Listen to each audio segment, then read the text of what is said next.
Well, again, everyone, this is Andy here. Just wanted to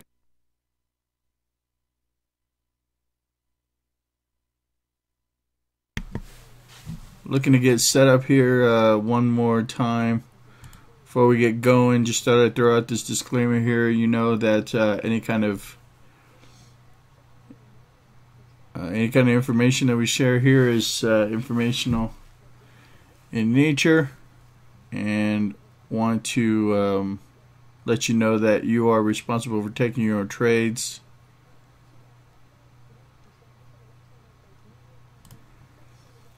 Just thought I'd throw a quick hello out there. This is Andy here signing in. Garcia Research.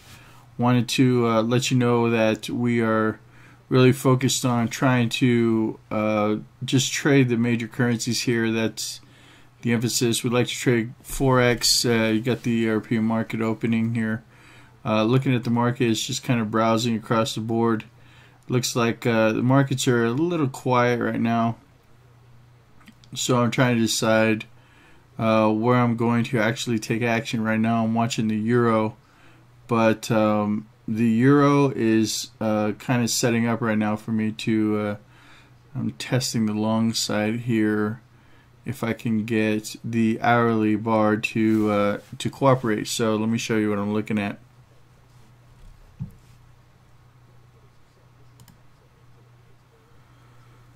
This right here is the euro chart, and you're looking at the 4-hour. You're looking at the 4-hour chart as it stands. The most important thing to pay attention to is the fact that we do have a bearish undertone, or a bullish short-term sentiment. You can this is the 4-hour chart, but the red line here is the 50 period moving average on the daily. The green one is the 50 period moving, the 50 EMA on the hourly, and then the yellow is the 58 on the 4-hour. In addition, these red lines up here are the 50 on the weekly and the monthly. The important thing here is to know that we are above the 50 on the daily. We're in between the 50 and the weekly. And so what I'm looking for is this market to kind of trade down a little bit and then move higher. But as it stands, if you actually go to your hourly chart, we're right here at this 50 period moving average. And so I'm looking to see if this market can actually get a jump out off of this level here. Already I'm kind of seeing it in the pound. You can take a look here at the let's see. Okay, so here's the pound. Now once you take a look here at the pound is actually setting up for us. So what I want to do is kind of keep this in the back of our head that we are at support in the pound. This is a good opportunity to test the long side and see if we can get a run all the way back up to 130. You can see here that we're sitting at support, so I'm going to be watching this to see if we can actually get some buying power here. What I want to do is actually bring up a I should probably bring up an hourly chart so we can keep an eye on that.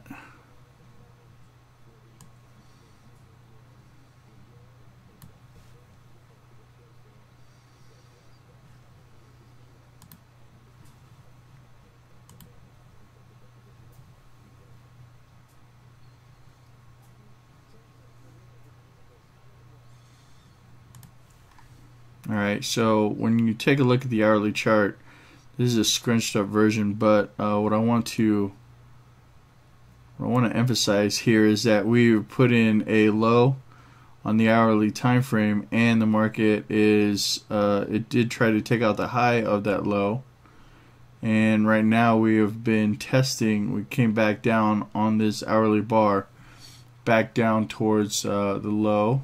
Let's see. That's kind of crazy because this doesn't line up with what I'm seeing on another chart. Maybe that's the difference between data feeds that you would see. On another data feed, I don't have this down bar. So it looks like this is not up to date. Let's go see if I can reload this.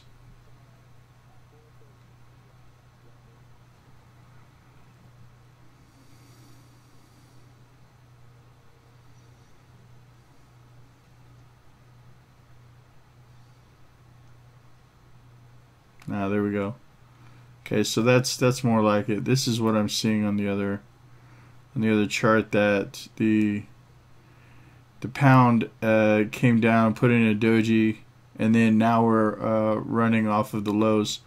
And this right here, this breakout point, is actually a point of entry. So the pound dollar is actually setting up where I like the bullish bias here. I'm looking for an entry to get long.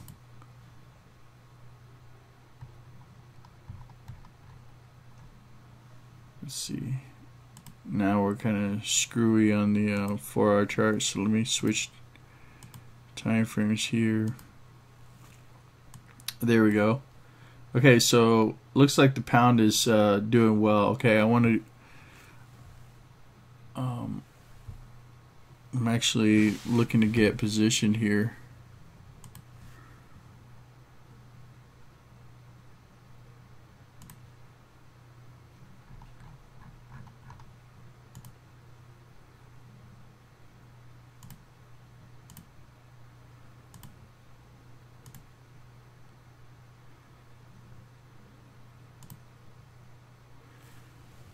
Thinking that there's going to be a nice run.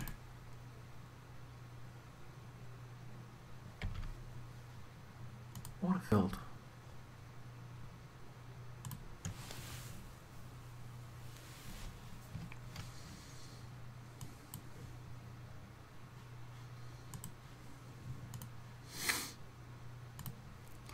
So testing the long side here in the euro and in the pound.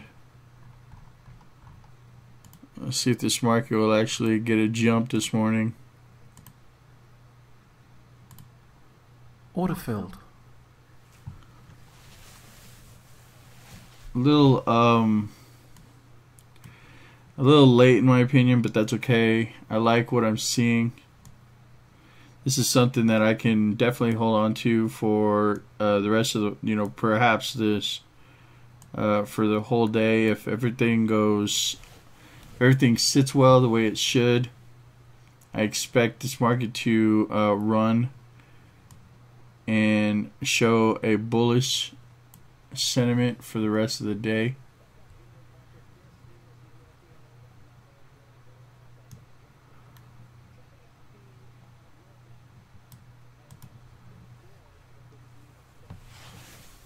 And I'm liking, like I said, I like what I see here. The green bar again is the 50 on the hourly. The yellow is the 50 on the 4-hour, and then the small red line is the 50 on the daily, and then you have the 50 on the weekly up here. So I'm looking at these big red lines as being magnets. So in the meantime, we'll just have to be patient. Again, the most important thing here is to be patient with the markets and allowing them to open up. So we just opened in the European trading session, waiting for London to come on board. But this is the expectation, is that let's go take a look around the board here.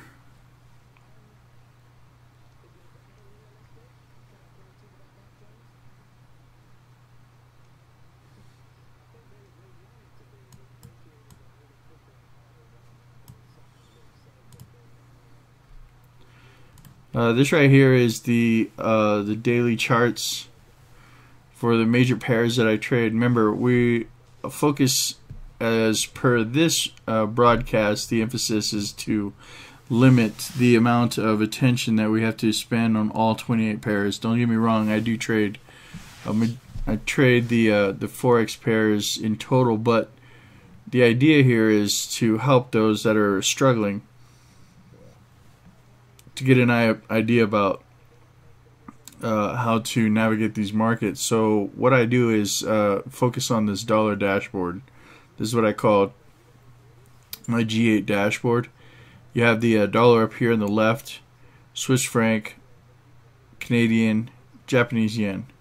Down the bottom you have the euro, the pound, the Aussie, and the New Zealand dollar. So we start here with the dollar index. You can see here that we are at a key level of support. If you look at this channel here that we've been looking at for quite some time, this could be a level of support, but my anticipation here is that we're actually probably going to I think that we're going to fail here. So that's kind of the expectation at this point. If we go back above this trend line, this is how I will know that I'm wrong, is if we go back above this trend line here. This is a very minor trend line, very short term, but as it stands, if you were to take a look at the intraday charts, this is what's been controlling the price action. Okay, so we have a downward channel. We're at support. This might not be a smart idea to be buying the euro and the pound, but that's okay. That's what limiting your risk is all about. The reason I'm looking at getting long the euro and the pound is because we've had this breakout point in the euro. This is a reverse head and shoulders here. You can see here, this is your left shoulder, this is your head, this is your right shoulder with a breakout officially here. Now the other thing is that we've been able to get above this falling trend line. So the important thing here is to see if this market will actually continue to move on. The measured move here in the euro is from taking this neckline down to this head. You can see 112.97 all the way to 116.30, and then projecting it off of the breakout point that takes us all the way up here to 119.60 or something like that. So that's really my expectation here, is that I'm targeting up here at 1948, and my stop here is just below 1531.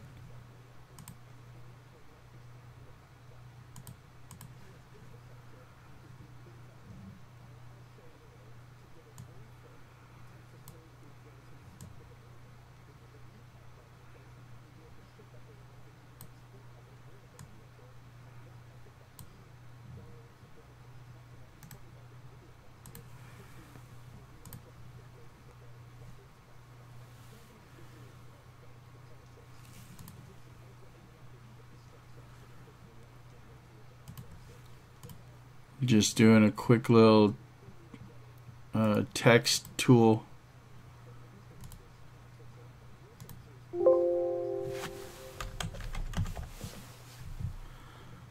Keep myself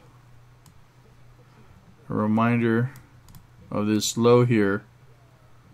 This low is at 1528. It looks like 1528.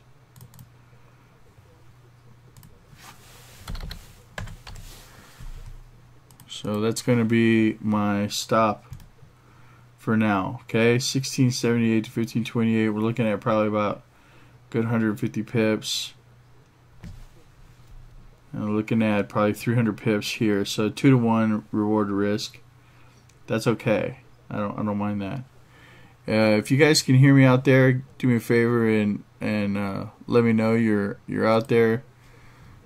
Throw me a what's up in the chat box. Let me know you're live.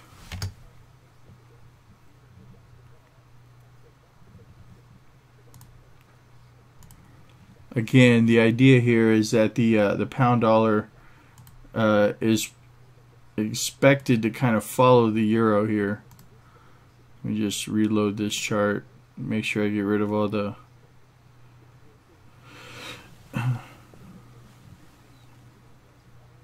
there we go. So we're back in this channel here. That's kind of the emphasis. That we're back in this channel. We haven't butted up against this previous level of support, which should be resistance now. But at the very least, you can see higher lows and higher highs. Just waiting for a break above this recent high here to confirm the minor uptrend. But you can see here that we have a little low there in existence. The problem at this point, you can see that the Swiss franc it's on a breakout. That's another thing that I'm looking at here is watching to see if this market continue to move lower. Okay, so I like the way the Swiss franc is moving lower there. Here's the Canadian dollar. Let's take a look at the Canadian. Canadian dollar again is down below its. You can see here this trend line, this channel here also. Okay, so this is what I'm looking at in the Canadian. Again, the idea is to focus here on the daily charts. We want to get away from the intraday time frames because that allows us to really see the perspective of what the market is doing. So as you can see, we are breaking out of this rising channel and following this falling channel. We have the Japanese yen here. Looks like it's actually a little stronger than the other one, so that might not be very helpful for us. I was thinking that this is actually going to be a place where the market runs out of steam. I can show you that here on the when you take a look at the point and figure chart. Okay, so we have a little bit of a conflicting signal. On the longer term picture, we did have a bounce off the trend line here. You can see this nice holding of support. That's what this is right here. But the problem is that short term we still have this rising or this falling trend line that we got to get through right around 111.48. That's kind of where I'm thinking the market's going to hold and then actually push this market lower. So just hang tight here with that. Let's go take a look at the Euro PNF. This right here is also the expectation for the short-term bias here. You got some rising trend lines here that I'm looking to see if they hold. It looks like this market could go as deep as 1641. This trend line is probably where I should have gotten actually triggered, but here's the intermediate term. Got a nice little trend line underneath this, so right here at 1328 is where the market's holding. So that's kind of the idea is as long as you can stay above these key levels. You can see here down.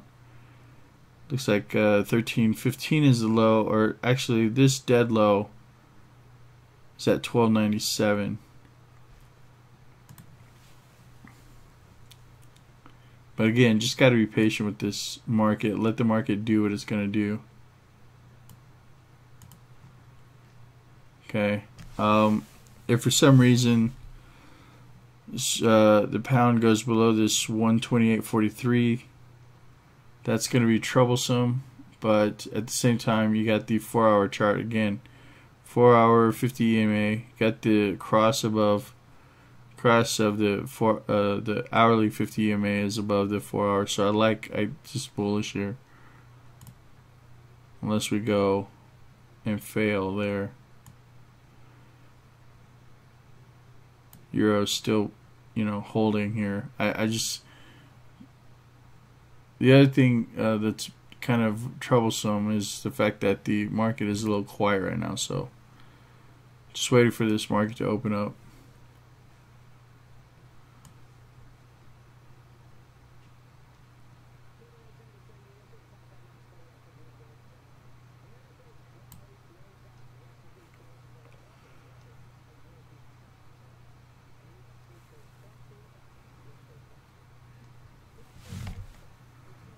Just want to give you a little heads up. What we're focusing on here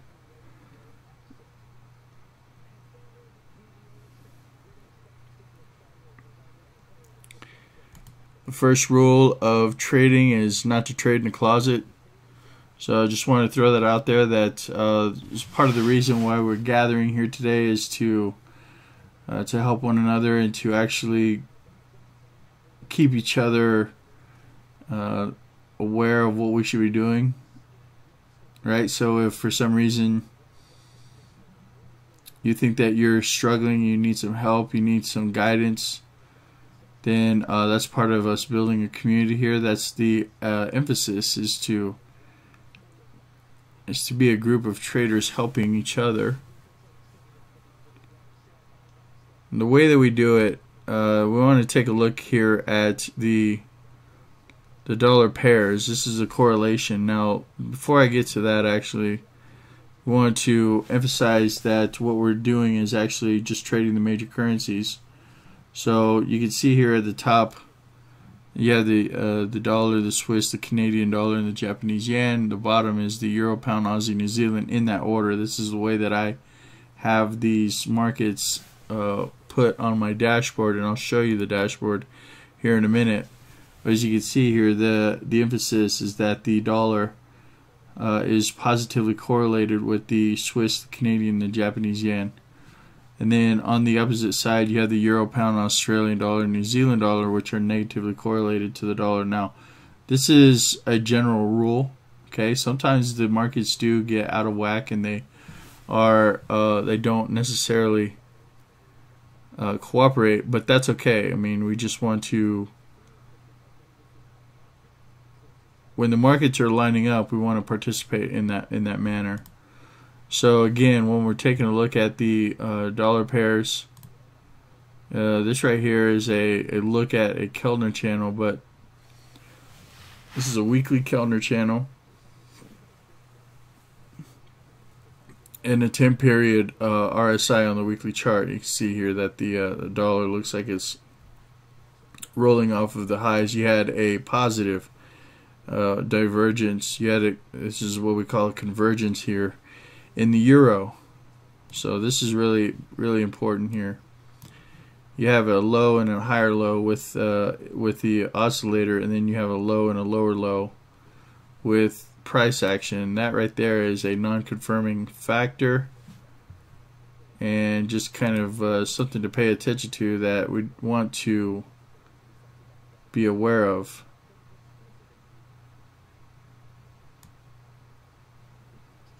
You have that.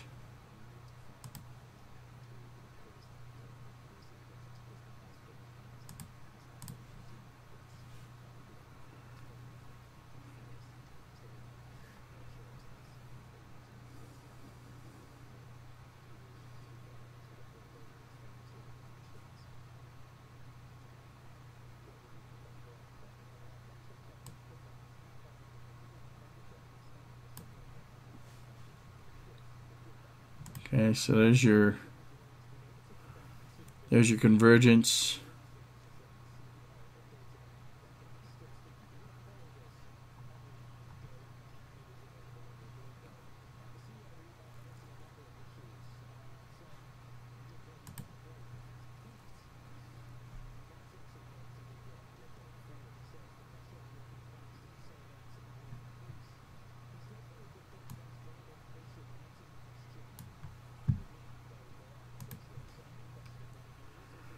So that's what we're leaning on right now. That's the emphasis, at least for right now. Okay, that the dollar, it looks like it's a little over. It was overbought, and that some selling was coming in. Now the problem here is that we were actually bouncing at a really key level of support. If you go back and take a look at this is a daily chart, but it goes back to September 17th. Or should I say, this is the beginning over here of 2017. So this high right here is right now what we're bouncing at. You can see here that we've been dealing with it as resistance, then we rallied above it, and now we've backed down to it, using it as support. It is the expectation. But my thought is that it's going to fail. It's not really going to be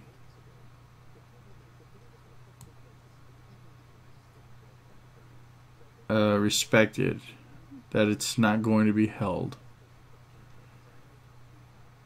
That's just my thought. That's me thinking that this is going to fail, that this rising channel is going to fail, that this market's going to actually pass through this level of support right now. So at this point, the market is holding up, but that's okay. Like I said, if the market doesn't want to cooperate, then it's okay to admit that you're wrong, and then getting out. So you just have to have an uncle point, a place where you're willing to get out of the market.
So far, it looks like the New Zealand dollar is the only one that's actually cooperating.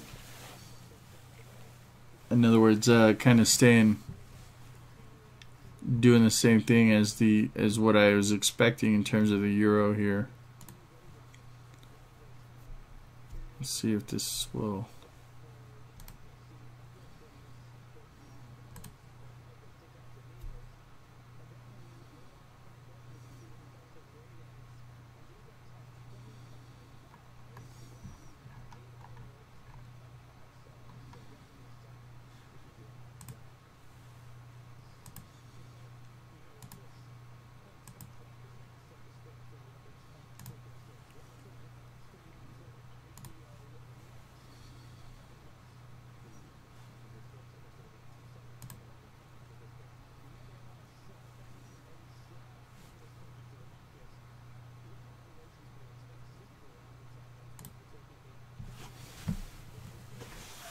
These are my short-term point and figure charts.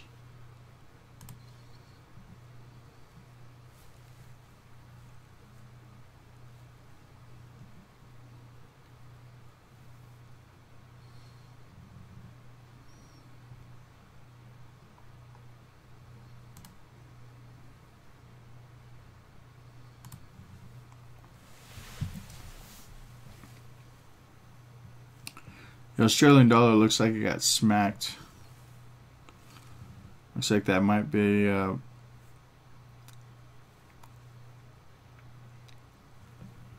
need to keep an eye on the Australian dollar, because that's actually setting up for a push down to 72 even. If I get a push back up to 73.28, that actually might be a pretty decent entry opportunity.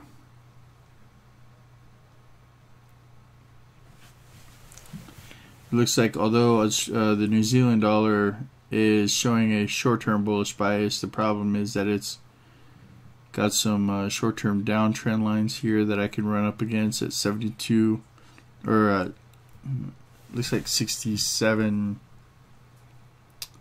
67.30, 67.20. So right now you can see that the three pairs, or the four pairs that I have across the top, are actually, they're showing blue. This little blue dot right here is showing me that they're actually potentially reversing the previous column. Notice how the previous column was red and it came down a little bit, but the blue is actually a potential reversal of that, showing that it looks like it could be building strength here. Okay, so that's kind of the thing right there. The euro is red. It's in a red column and it's at the lows of the red column, but in my opinion, it looks like it's kind of bouncing here. You can see that the pound is actually bouncing. It's blue, potentially reversing this red column here. So that's okay. Remember, again, the markets are just now opening up in Europe, and the markets really are not doing anything. Got the dollar. The dollar is at the 60 period, 50 period moving average. The 60 minute, 50 period moving average. Looking for it to find resistance at this point. Let's see if I can bring it up here. Yeah, it's pretty close on this chart.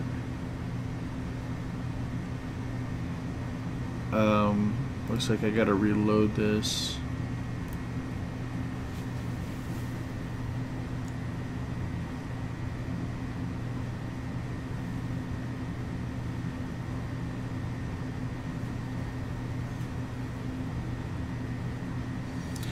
That's the updated version here. Dollar is right at the 50 period moving average on the 60 minute chart, and you have a down candle, which is what I want to see there. I want to see that for bullish bias or bullish sentiment for the euro.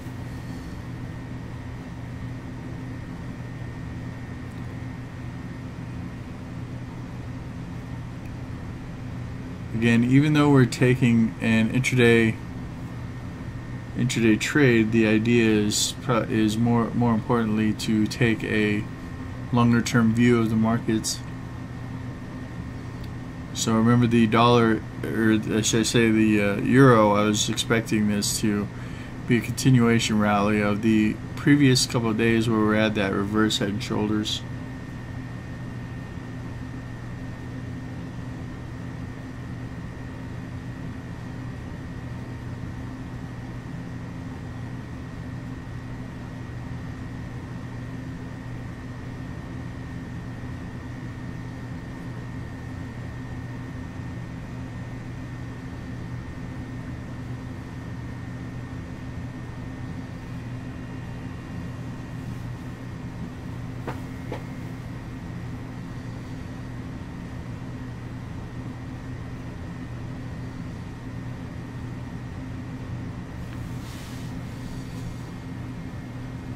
Overall, we should be aware that it's going to take some time for this market to develop.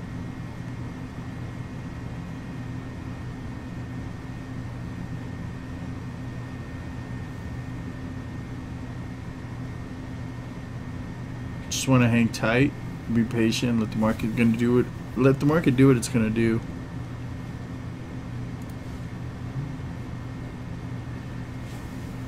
So this right here is the New Zealand dollar.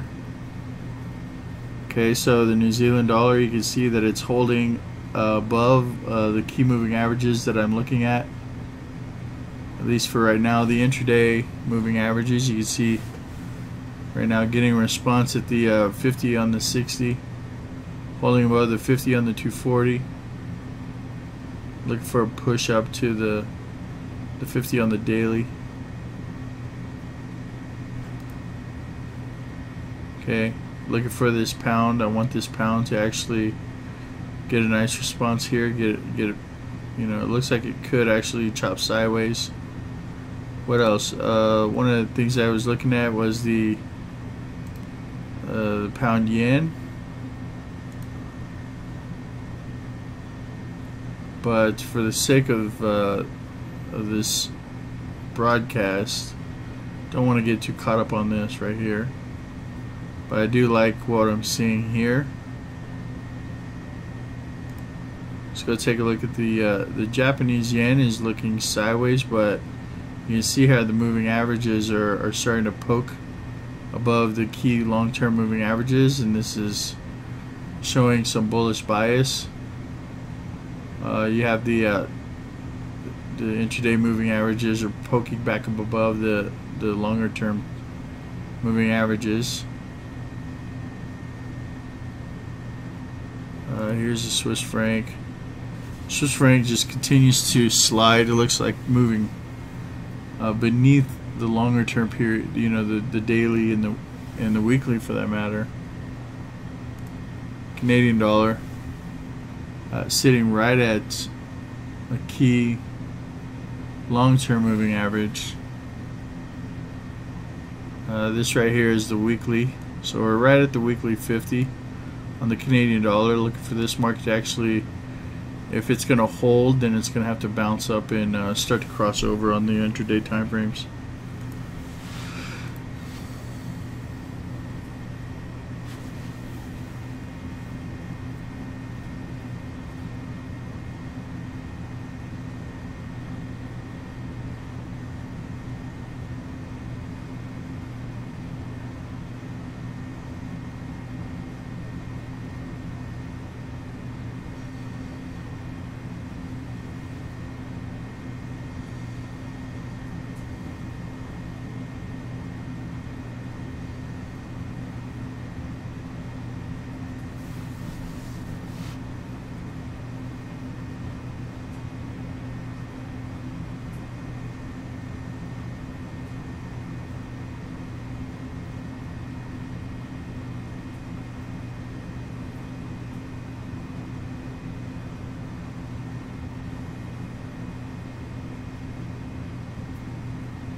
If you have any questions out there, feel free to type them in the chat box.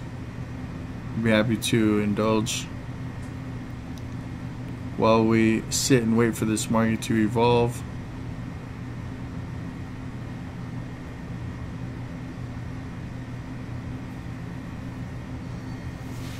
Again, the market really not doing too much at this point. The activity level seems to be just a little quiet. So without filling the air with a bunch of hot air, then the idea is just to sit back and allow this market to do what it's going to do.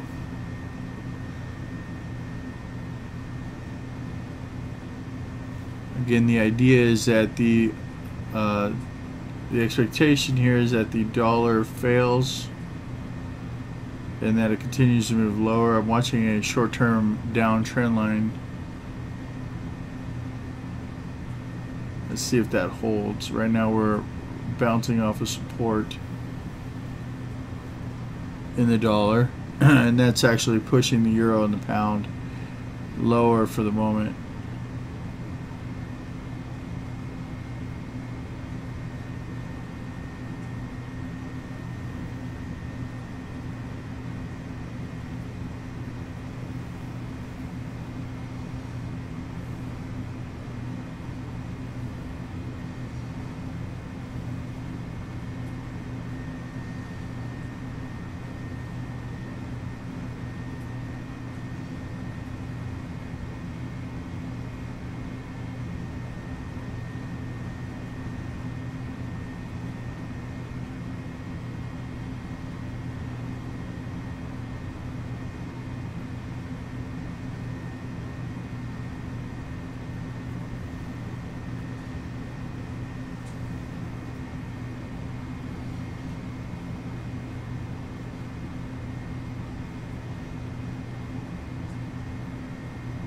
I have my eye on the dollar 60 period, or the 60-minute 50-period moving average.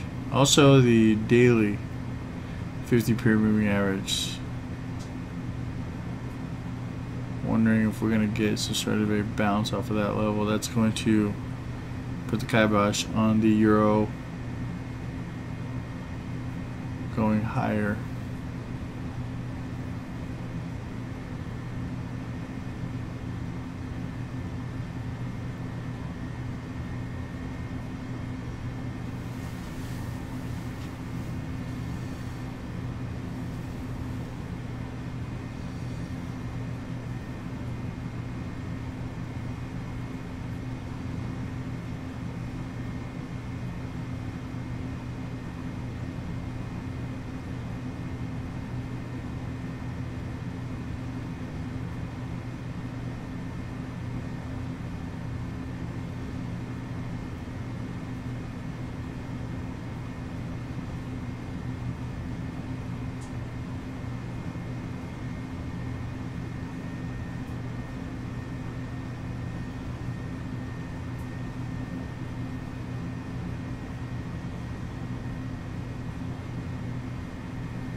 Had a little spurt of activity there, but nothing to get excited about.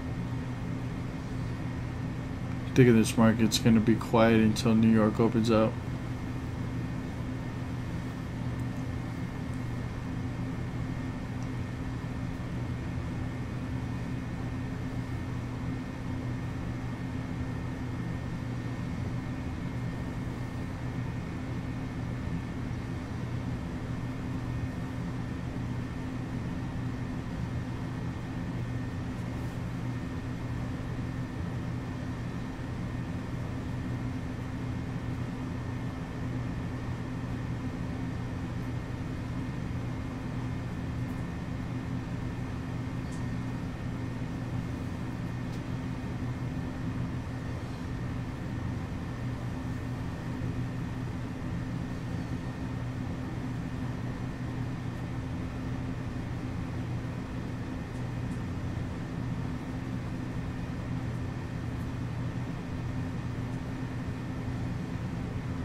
Looks like a new hourly bar is going to be forming here soon.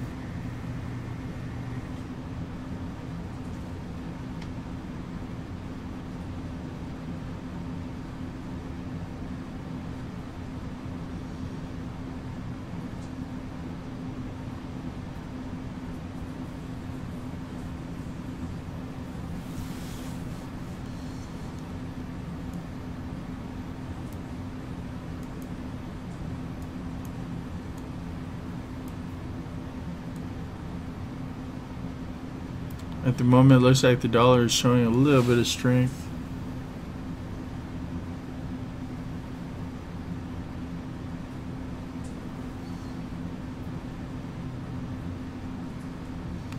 However, it's only up about 0.11%. Really nothing to get excited about. The market overall is pretty quiet. If you're really looking elsewhere, you could take a look at the pound Aussie. That's up 0.3%. The Aussie yen is down 0.4%. Looks like the Aussie pairs are definitely getting hit right now.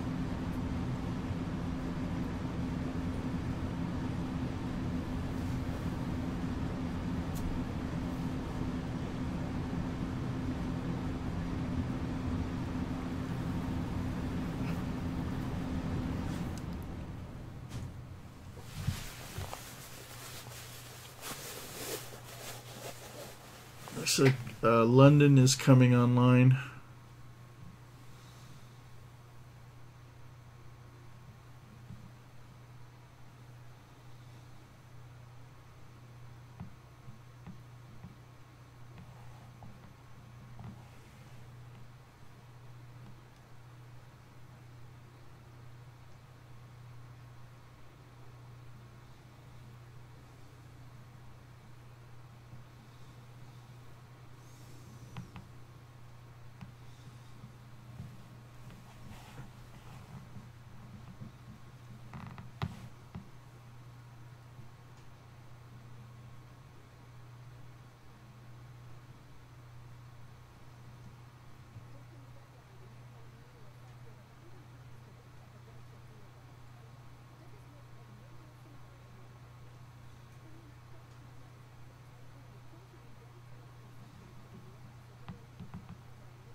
Just want to give a quick update here. It looks like the euro, the pound, Australian dollar, and the New Zealand dollar are a little bit lower right now. It looks like the dollar is showing a little bit of strength. At this point, you have a little bit of a push, but the activity level is rather light in the London Open. We've already had the European Open for about an hour, but again, I'm watching the dollar index at the 60-minute 50 period moving average. I'm also watching it, the dollar at the daily 50 period moving average to see what kind of response we get at this level. Not really looking for the dollar to hold up is really my expectation. I'm thinking that this market is going to fail at this support level, but if it does hold, then we'll make our adjustments. That's okay. That's part of being a small, nimble trader. We can actually we can adjust rather quickly. Again, the dollar index is right at support going back to 2017, and the question is whether or not it's going to hold up. If it does hold and push through a trend line, this minor down trend line, then that's going to set up for more downside in the Euro, Pound, Australian, and New Zealand. But as it stands, I'm looking at the pound is right at the 50 on the 240, and the euro is right at the 50 on the hourly. Same thing. The pound is at the 50 on the hourly as well. You can see here. This is the chart that I'm looking at is showing me the euro right at the 50 period moving average on the hourly chart. Bullish bias, at least intraday right now, so that's kind of why I'm looking for more upside, at least for right now, in the euro. Getting a little bit of a response. You can see here that the market is slightly bouncing. That's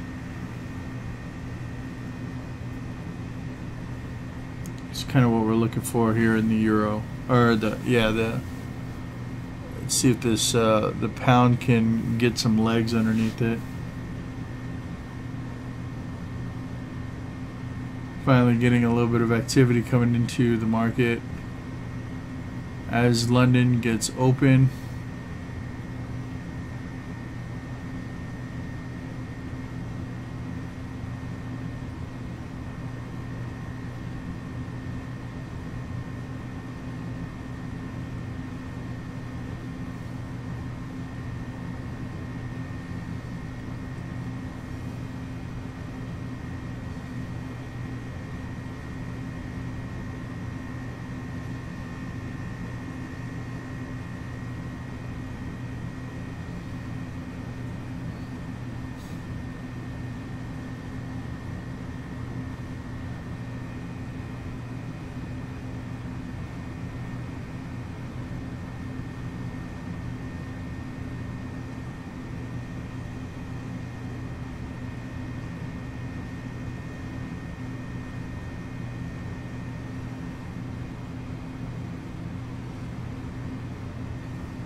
Market is still rather quiet here, folks. Nothing really happened, so just being patient, sitting on the hands.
cost overweighing the dive plans.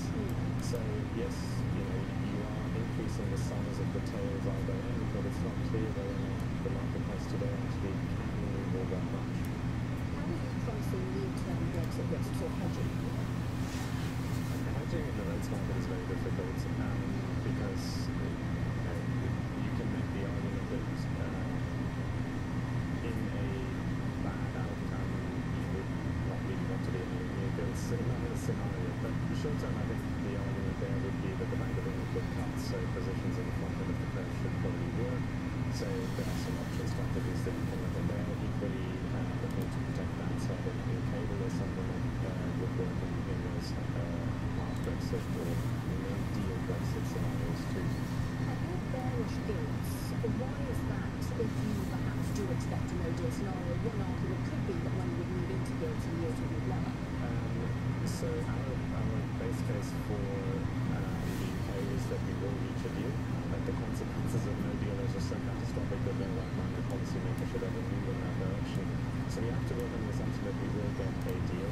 And in the scenario where we get a transition deal, which is really the key element that we're talking about here, the Bank of England would likely see itself empowered to resume hiking rates at some point next year. That is not currently priced by the market, and that gives us a bit of a bearish bias for gilts. So in terms of the market not pricing in more hikes from the Bank of England, what do you think we can see in terms of hikes next year?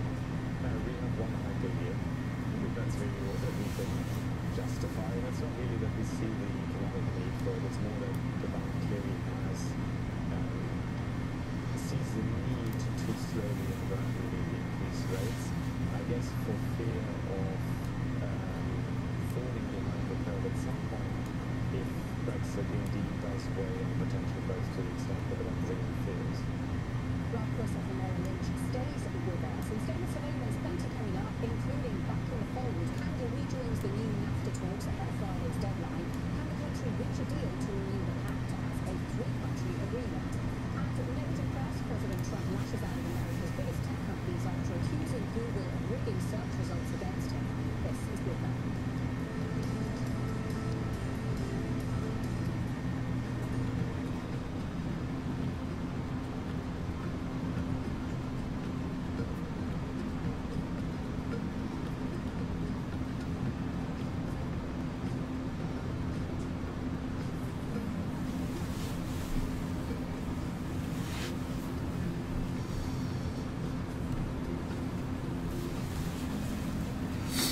It's like a little action coming in the pound. Just putting up a little bid.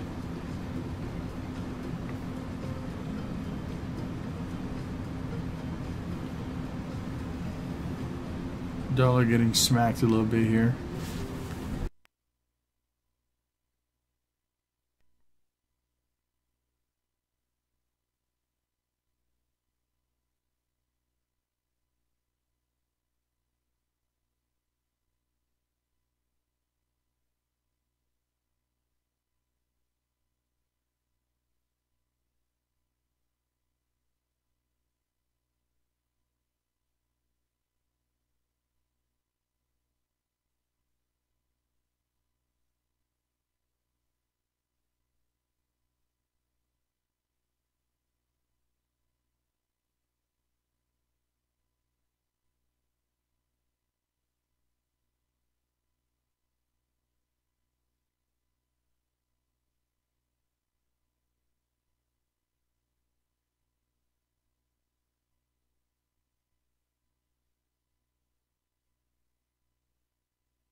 Still here, just actually waiting for this market to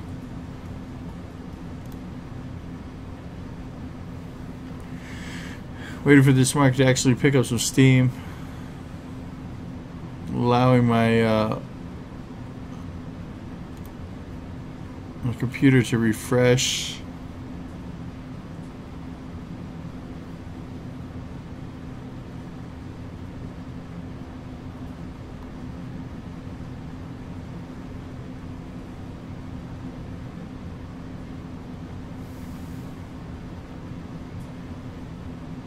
Once again, just letting the market kind of do its thing. It's really not setting up today.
This is Bloomberg Surveillance. I'm Naira Chehich in London.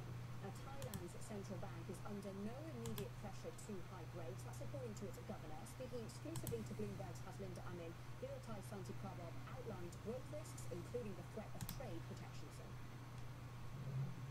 Our approach has always been data dependent. The Monetary Policy Committee evaluates the trends of economic outlook, inflation, and also the different risk scenarios ahead of us. If you look at economic development, we have seen more growth momentum coming lately, but although growth has become a bit more broad-based, but if you look at the risk scenarios ahead of us, there are factors that we have to keep our eyes on. For instance, the trade protectionism debate that is going on in the world, and that could have a big impact on economy like Thailand, or small open economy like Thailand. Even though we might not be the target countries of such trade protectionism, but Thai production is very much intertwined within the East Asian supply chain. So you're saying that it means then that a September 19 rate hike isn't likely to happen because it's still too early? We have to evaluate a number of factors, and it's up to the committee to decide. What's the biggest concern for you right now? Is it the strength of the Thai baht perhaps that could be a hindrance for exporters, for instance? That's also a concern. The baht has appreciated ahead of peers at a faster pace than peers. If you look at the nominal effective exchange rate, the baht has appreciated quite significantly during the past month or so. Normally the baht would move in line with. Just watching to see if this pound can get some legs. Let's see if this euro can actually get some legs.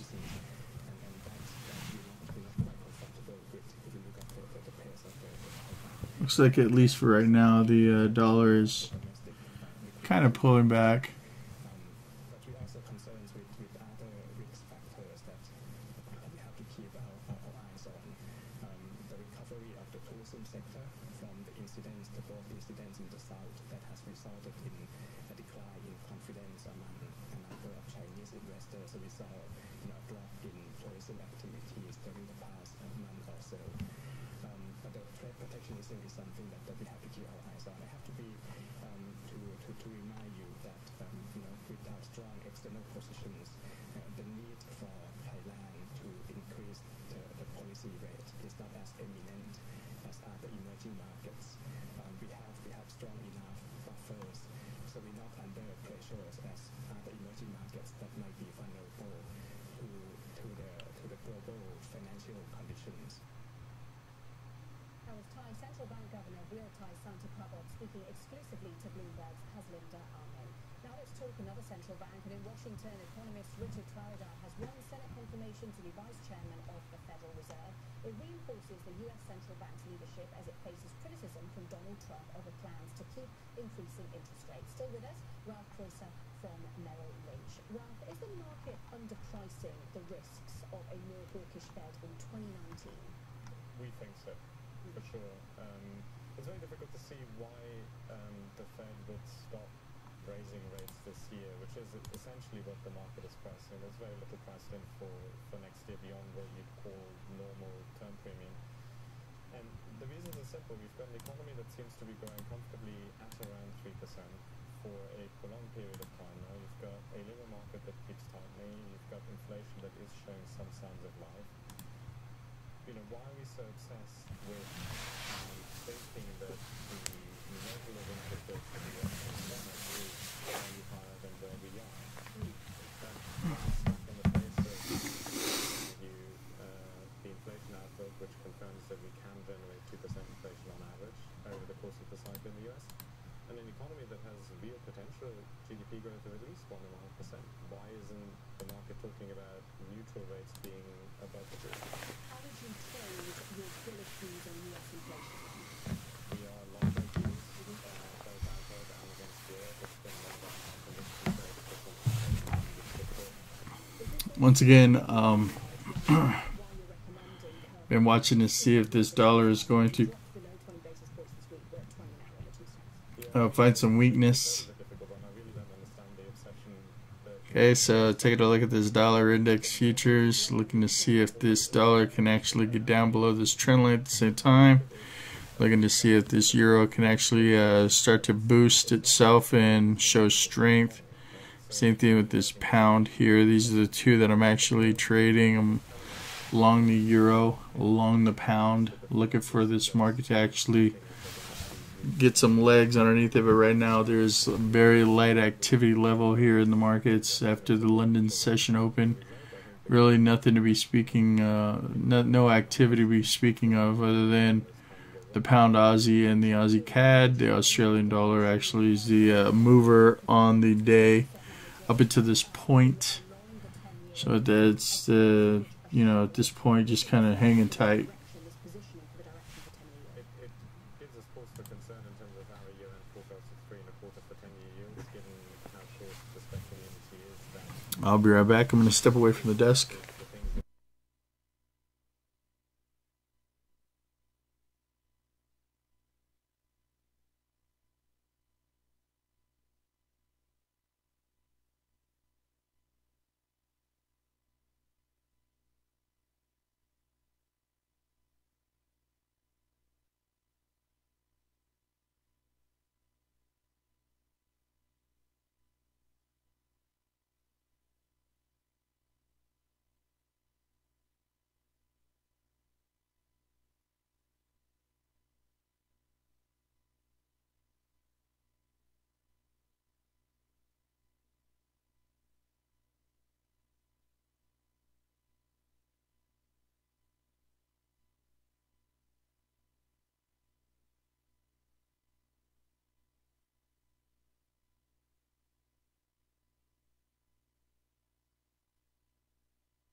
Looks like the pound dollar is actually moving into positive territory.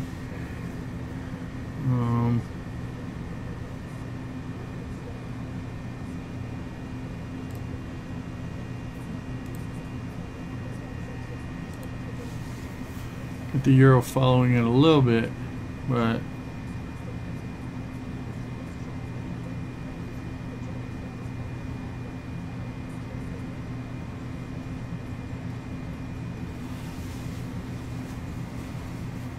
just kind of watching that pound dollar is gaining some traction here. That's where you want to be at this point.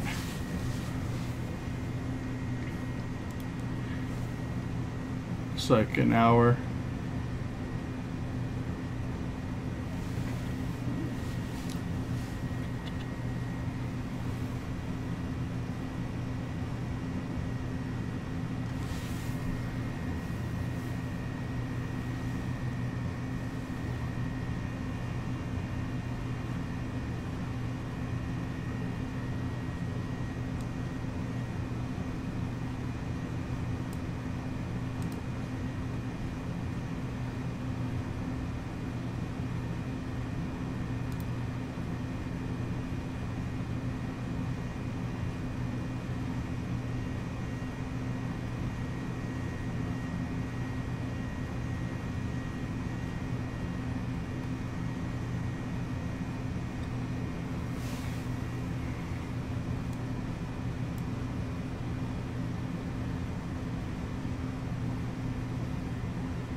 Just got the remember, taking a look at the pound dollar here. The pound is actually gaining a little strength again. Just to give you an idea about what I'm looking at. This right here is the you got the 50 on the hourly, above the 50 on the 240, and it looks like they're drawing towards the 50 on the daily. Okay, so when you're looking at my moving averages, of course this is not your conventional setup that people always like to look at, where they're trying to do like two different moving averages. For instance, they're doing when you go other places, I can promise you that they're going to be showing you, say for instance, the 7 above the 21, or these are all multiple different moving averages. But in my this is how I do it. This is one time frame. You're looking at the 240-minute chart. You're looking at the 4-hour chart, and what you're looking at, the green moving average, is the 50-period moving average on the 60-minute chart. The yellow line is the 50-period moving average on the 240-minute chart, and then the red line is the 50-period moving average on the daily chart. So these are all multiple time frames, but I'm looking at them at the same time, and I'm looking at the crossovers from that perspective instead of how it is conventionally done. You will not see anybody do that anywhere else. This is definitely a different way of doing things as compared to what other people are probably showing you. But again, the idea here is the same kind of crossover mentality, but I'm looking at moving averages, the same moving average on multiple time frames. This is a very effective way for me to do multiple time frame analysis without actually having to look at all the multiple time frames at the same time. Now, we have the hourly 50-period moving average above the 240-period moving, the 240-50, the 50 on the 240, and it looks like the pound dollar, I was expecting this market to actually hold, and sure enough, here we are. We're having a bounce at the 240-50, the 50 on the 240, and pushing back above the 50 on the 60. Okay, that's exactly what I want to see. And with that in mind, let's go take a look at the dollar index futures. You can see that the dollar is actually right at the 50 on the 60, still trading below the 50 on the 240. That's good stuff. And then of course the euro, which is what we were paying attention to a minute ago. The euro not really giving us that much push here. Again, remember the trading session at this point is very light, so don't want to get overly excited about what we're looking at here. I'll go back to the daily charts so that way we can review what we're talking about here. But again, we have the euro at the 50 on the 60, but trading above the 50 on the 240 and the 50 on the daily. Okay, so this is rather bullish in my perspective. You got the hourly chart here is really not showing any kind of a push at this point. The most important thing here to go take a look at is let's go take a look here at the majors on the daily chart. Okay, again, what I like to do is look at, this is really important to be an anchor for you, that you should always be focusing on what's happening on the daily chart. The most important thing that I like to look at here is to see what kind of trading action that we're getting from a daily perspective, because the daily chart is in effect your anchor. This is where you should be focusing all majority of your attention, at the very least, from standpoint of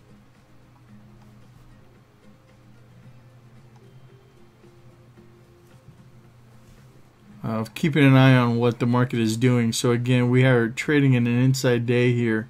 Notice that today is trading inside of yesterday's trading range, and therefore really nothing to get excited about. Let's see here, the pound dollar doing the same thing. Basically across the board, the market really not overly exciting. For that matter, you can see the dollar is inside of yesterday's trading range.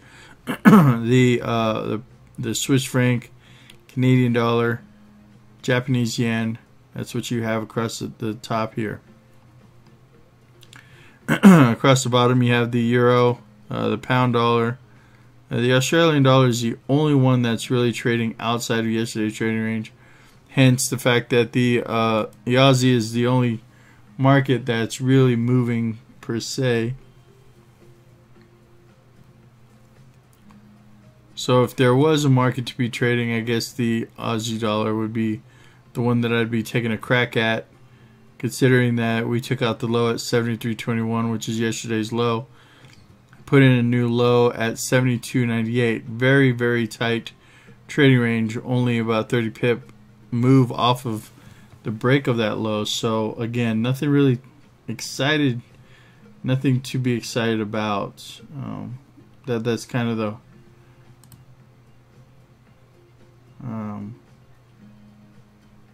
crux here, I guess, is what I would say.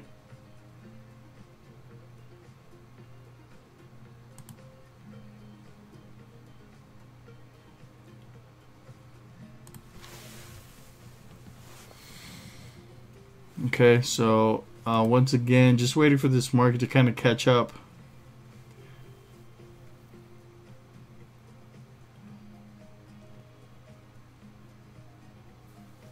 Looks like it's about 10 o'clock London time.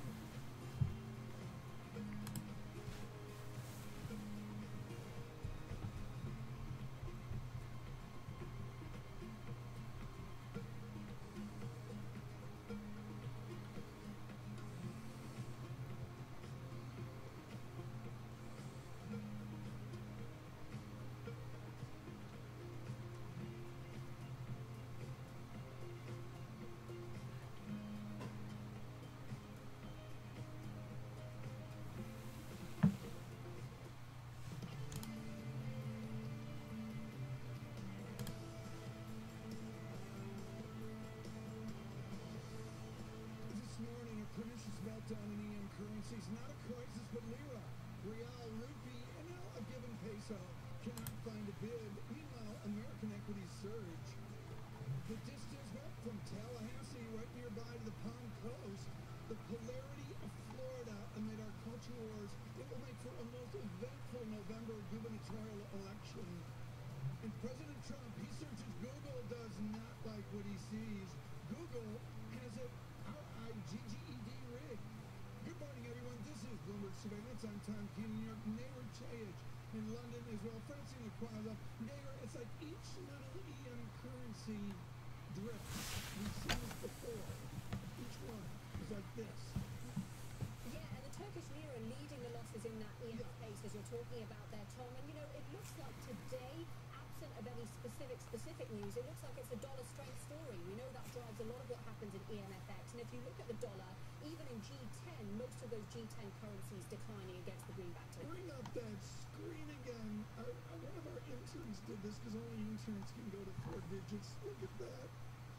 Dollar. Bowden did this. Oh my, Bowden didn't know 2 digits. But Alex did this. My word. Let's look at the Greek, whatever it is. Okay, the drachma. There we are. EM as well today. Really extraordinary. Seriously, folks, this is really front and center. We'll cover this throughout all of surveillance this morning. A lot of news flow. With our first word news, here is level 3 Taylor Riggs. Tom, Nehru, the UK and the European Union are privately backing off their October deadline for a Brexit deal. Bloomberg has learned that they now hope to finalize terms of the split by the middle of November at the latest. It's an indication that negotiators are struggling to make progress. Meanwhile, Prime Minister Theresa May's spokesman says the pace of talks is picking up. Canada's foreign minister is now joining NAFTA talks in Washington, and she's facing a Friday deadline imposed by the U.S. if the treaty is to include 3 nations. Garcia says she's encouraged by progress made by the U.S. and Mexico. President Trump has threatened to impose tariffs on Canadian auto exports if the deal is not reached. Italy may be relying on the hope of a new round of government bond purchases by the European Central Bank that could shield its public debt from financial speculation and the threat of a ratings downgrade. The newspaper La Stampa reports that the Italian government has reached out to the ECB about such a move. And Standard Chartered may face another fine for breaching U.S. sanctions on Iran. The British bank has already paid $657 million for secretly moving billions of dollars through the U.S. for Iranian clients. Bloomberg has learned that a new investigation found that Standard Chartered's Iranian business was more extensive than it admitted. The bank says it is cooperating with investigators. Global news, 24 hours a day on air and a TikTok on Twitter, powered by more than 2,700 journalists and analysts in more than 120 countries. I'm Taylor Riggs. This is Bloomberg. Mira, Tom? Taylor, thanks so much. Equities, bonds, currencies, commodities. Right now, of course, currencies front and center here with the EM mini meltdown we're having. Futures up 2, that continued bid on equities. 2-cent spread churn, euro churns, oil churns. Next screen, please, if you would. The VIX 12.25. There's the Dow up 26,000 with other U.S. indices making record highs.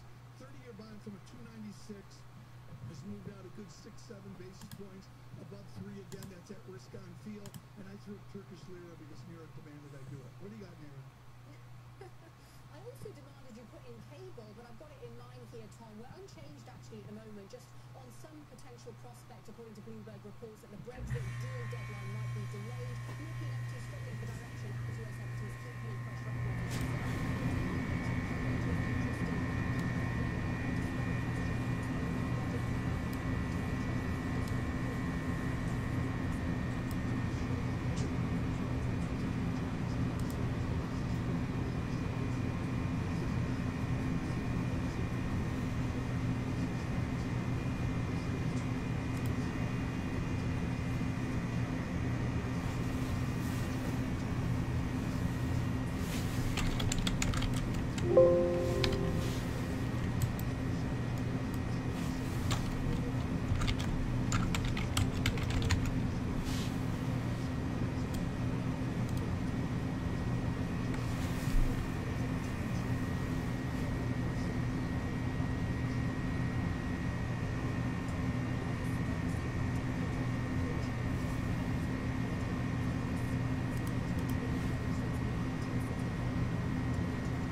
chart. This is the JP Morgan Emerging Market Index chart.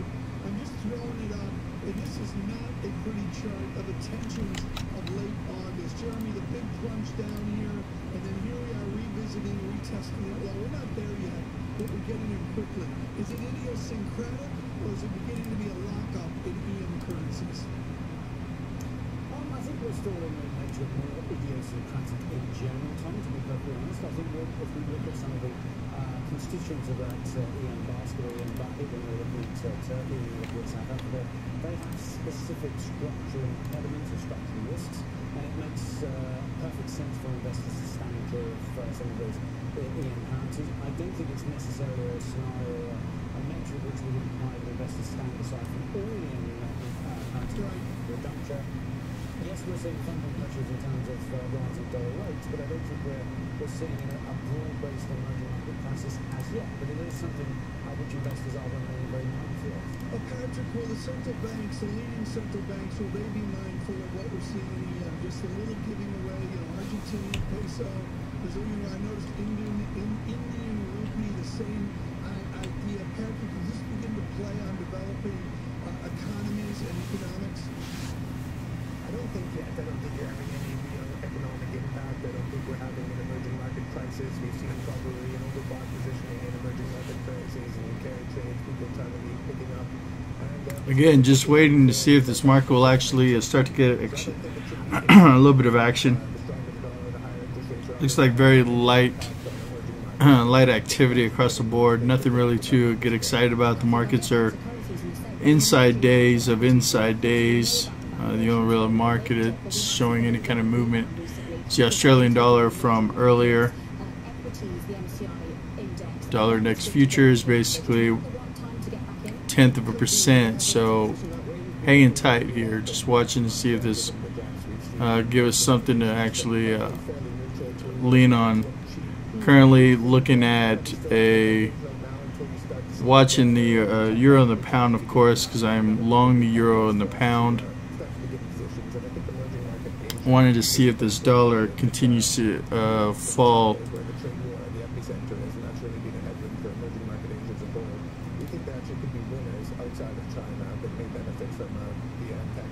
So again, hope you're doing well out there. If you have any questions, don't hesitate to reach out. By all means, let me know. If you have any questions, feel free to type them in the chat, and I'll be happy to answer them.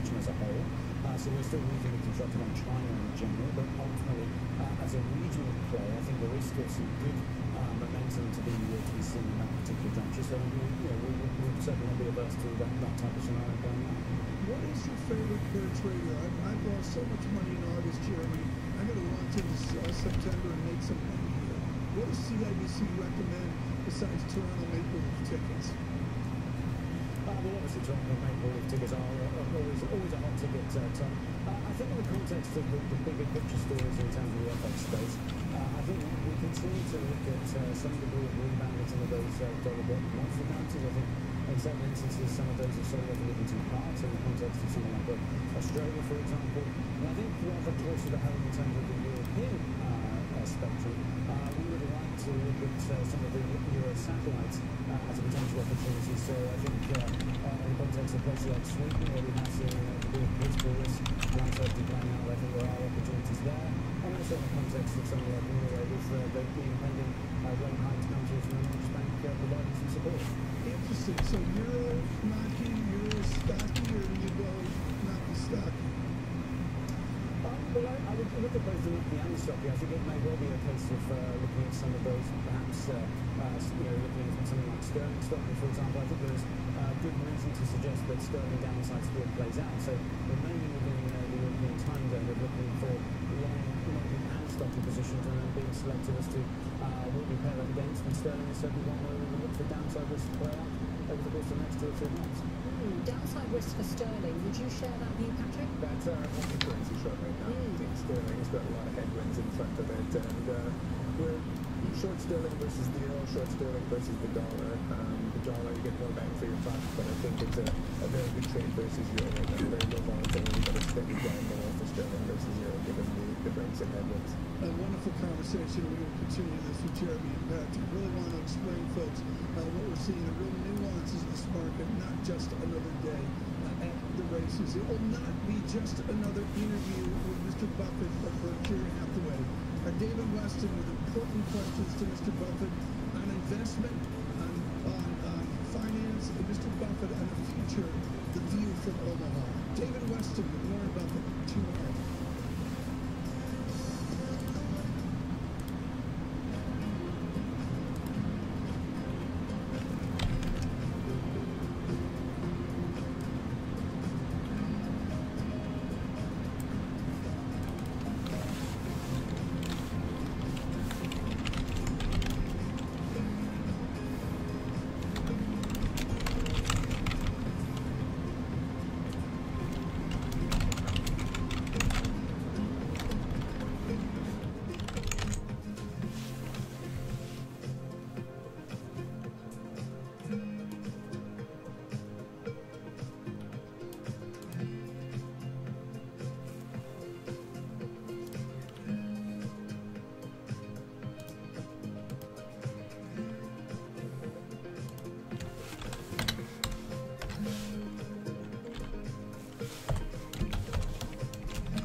Bloomberg Surveillance. I'm Taylor Riggs. Let's get the Bloomberg Business Flash.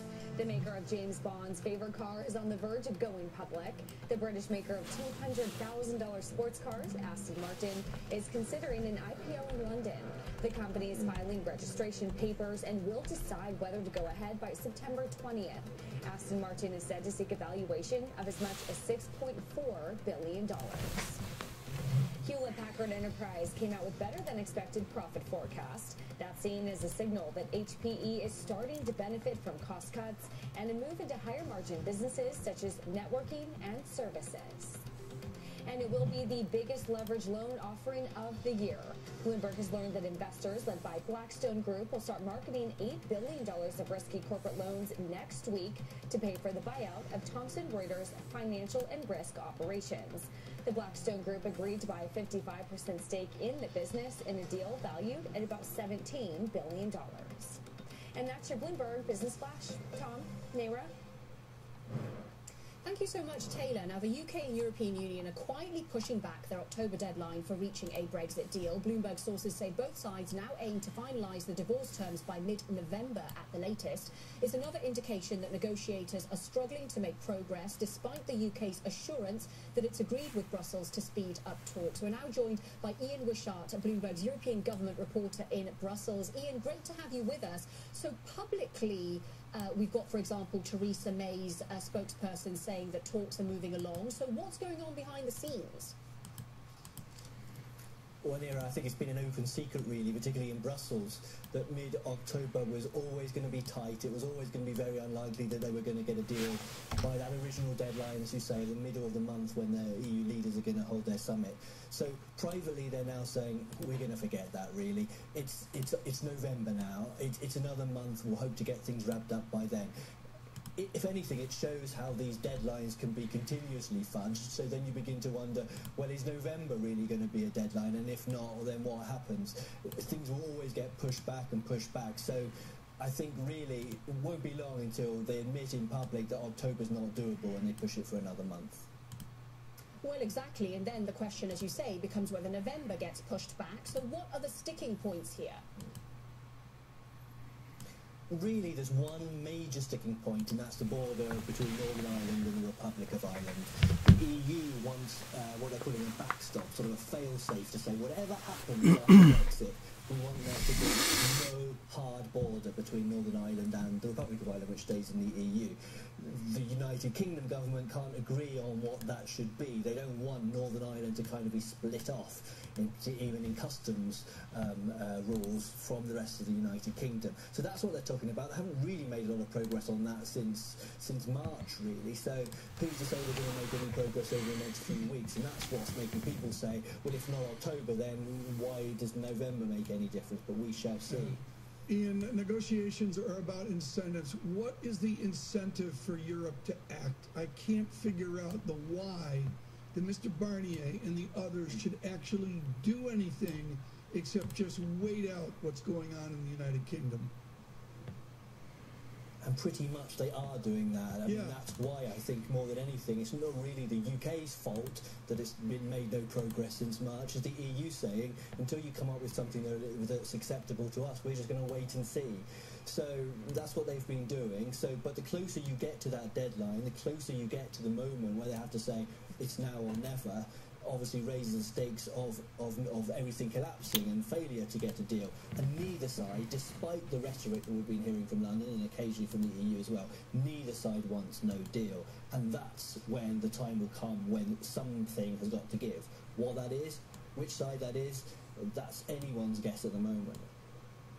Okay, neither side wants no deal, according to Bloomberg's Ian Wishart. Thank you so much for joining us from Brussels. And Jeremy Stretch, CIBC Head of FX Strategy, and Patrick Armstrong, Plurimi Wealth Management CIO, are still with us. Jeremy, your year-end call of 133 on sterling. How is sterling going to get there from where it is right now with headlines like this? Well, absolutely right, and that's certainly the real headwind that we're going to find in terms of that presumption. Now, on the one side, I think there is likely to be a deceleration or a paring back in terms of dollar holdings. But ultimately, if we are going to get sterling getting back north of 130, then we have to get some degree of progress in terms of negotiations. The problem is that path of negotiation probably implies that we go down first. We probably see sterling volatility going higher in the course of the intervening period between now and November. And it's only if we see a degree of pragmatism after that sort of November deadline, then we might encourage a little bit of sterling rebound. But I think it does look increasingly difficult to get north of that sort of 132 area the longer that we stay at these levels, and obviously the further down we go in the shorter term. Patrick, you were saying earlier that you're short sterling. Yeah. Why are you also short the FTSE 250? FTSE 250, so that's a part of the UK stock market that doesn't benefit from the weak sterling. So we think you get a weaker sterling, you want to own the FTSE 100. So those correlations are still intact? I think they're still intact. The FTSE 250, very cyclically orientated. The UK economy is what's driving that. You got a weaker sterling. The FTSE 250 imports a lot of goods as well, so their costs go up. Given the UK economy not performing incredibly strong, it's hard to pass those costs on to consumers. So we think margins are going to remain under pressure for FTSE 250 and a weak cyclical backdrop at the UK as well. Great conversation. Really enjoying this with a lot of different nuances and linkages here in international relations into the markets as seen through foreign exchange. We'll continue right now. Turkish lira 6.39 rather. Coming up, an important discussion on business, on technology, and no doubt Google. Keith Black of Salesforce. He has a great understanding of the cross-section of technology and Washington. This is Bloomberg.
London with Tom Keane in New York. Francie Lacqua has the day off. Now, revised numbers for second quarter US GDP will be released at 8:30 a.m. Eastern Time, just as recent data indicated a loss of growth momentum. Strategists from Deutsche Bank and Goldman Sachs see an end in sight for the dollar rally.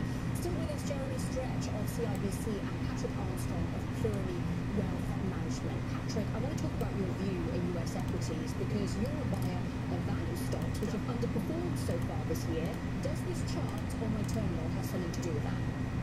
What's this chart? It's the chart Yeah. growth versus value of the Yeah, very much so. So since 2016, end of 2016, the Russell 1000 growth is up 50%, value stocks are up 15%. And I'm going to use a baseball metaphor for a time. It's like Chris Sales give you 7 strong innings. You go to middle relief now that he's pitched 120 pitches, and that's where value stocks are right now. It's basically they're trading at 10 times EV/EBITDA. Those stocks are trading at 17 times. Normally they trade about a 10% premium to those stocks. Over the last year and a half, value stocks have grown revenues, they've grown earnings, they've grown EBITDA faster than growth stocks. So the fact that growth stocks have outperformed, you expect that's all good. When in fact it's actually the value stocks that are outperforming over the short term. So value stocks are cheaper, they're actually growing. Everyone's chasing that cyclical risk, and they want to chase this secular growth. And I think people are paying over the odds now for these growth companies that are immune to cyclical backdrops. And the value stocks, I think, is really where you're going to get better bang for your buck. John Farrell's on vacation. We need to translate for Mr. Farrell and our global audience and Mr. Sales.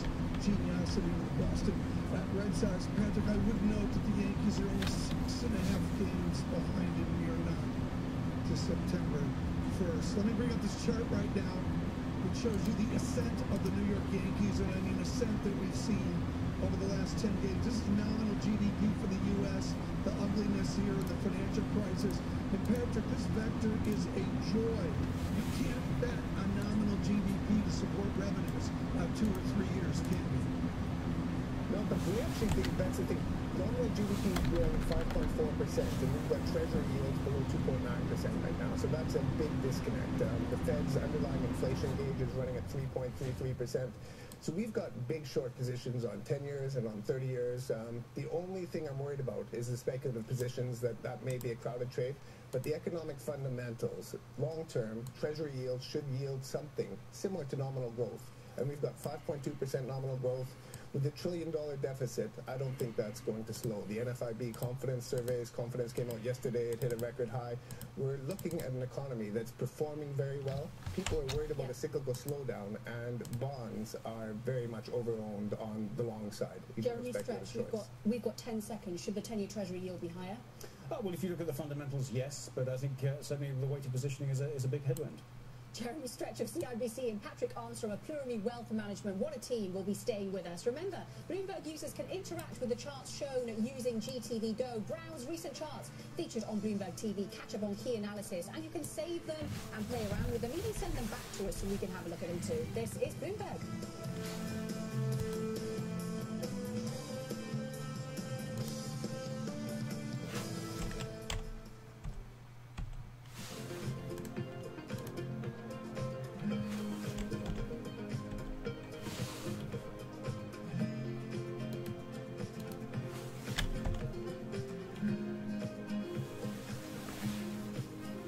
Looks like everything's stalling out here. Once again, just a quiet session here on the markets.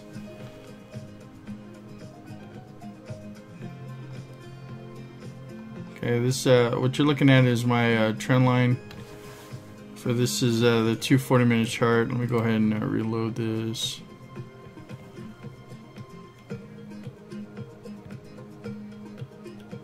What I'm looking for is an extension here. So this market, as long as it can stay beneath this downtrend line here, then I'm looking for a bullish bias in the Euro, Pound, Aussie, New Zealand. The other thing here is I'm looking for downside targets. So let me just bring up a quick fib tool.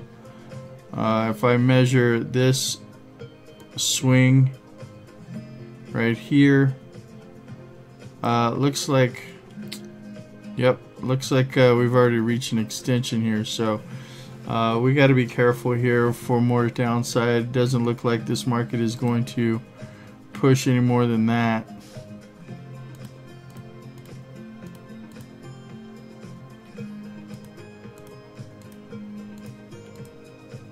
Okay, so we've already been through the 1272 extension, came down to the 1618, and it looks like this market is poised and ready to rally. I gotta be careful here. Let's go ahead and remove this.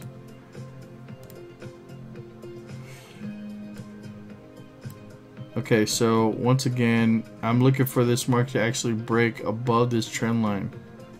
Gotta switch gears here. Gotta switch gears.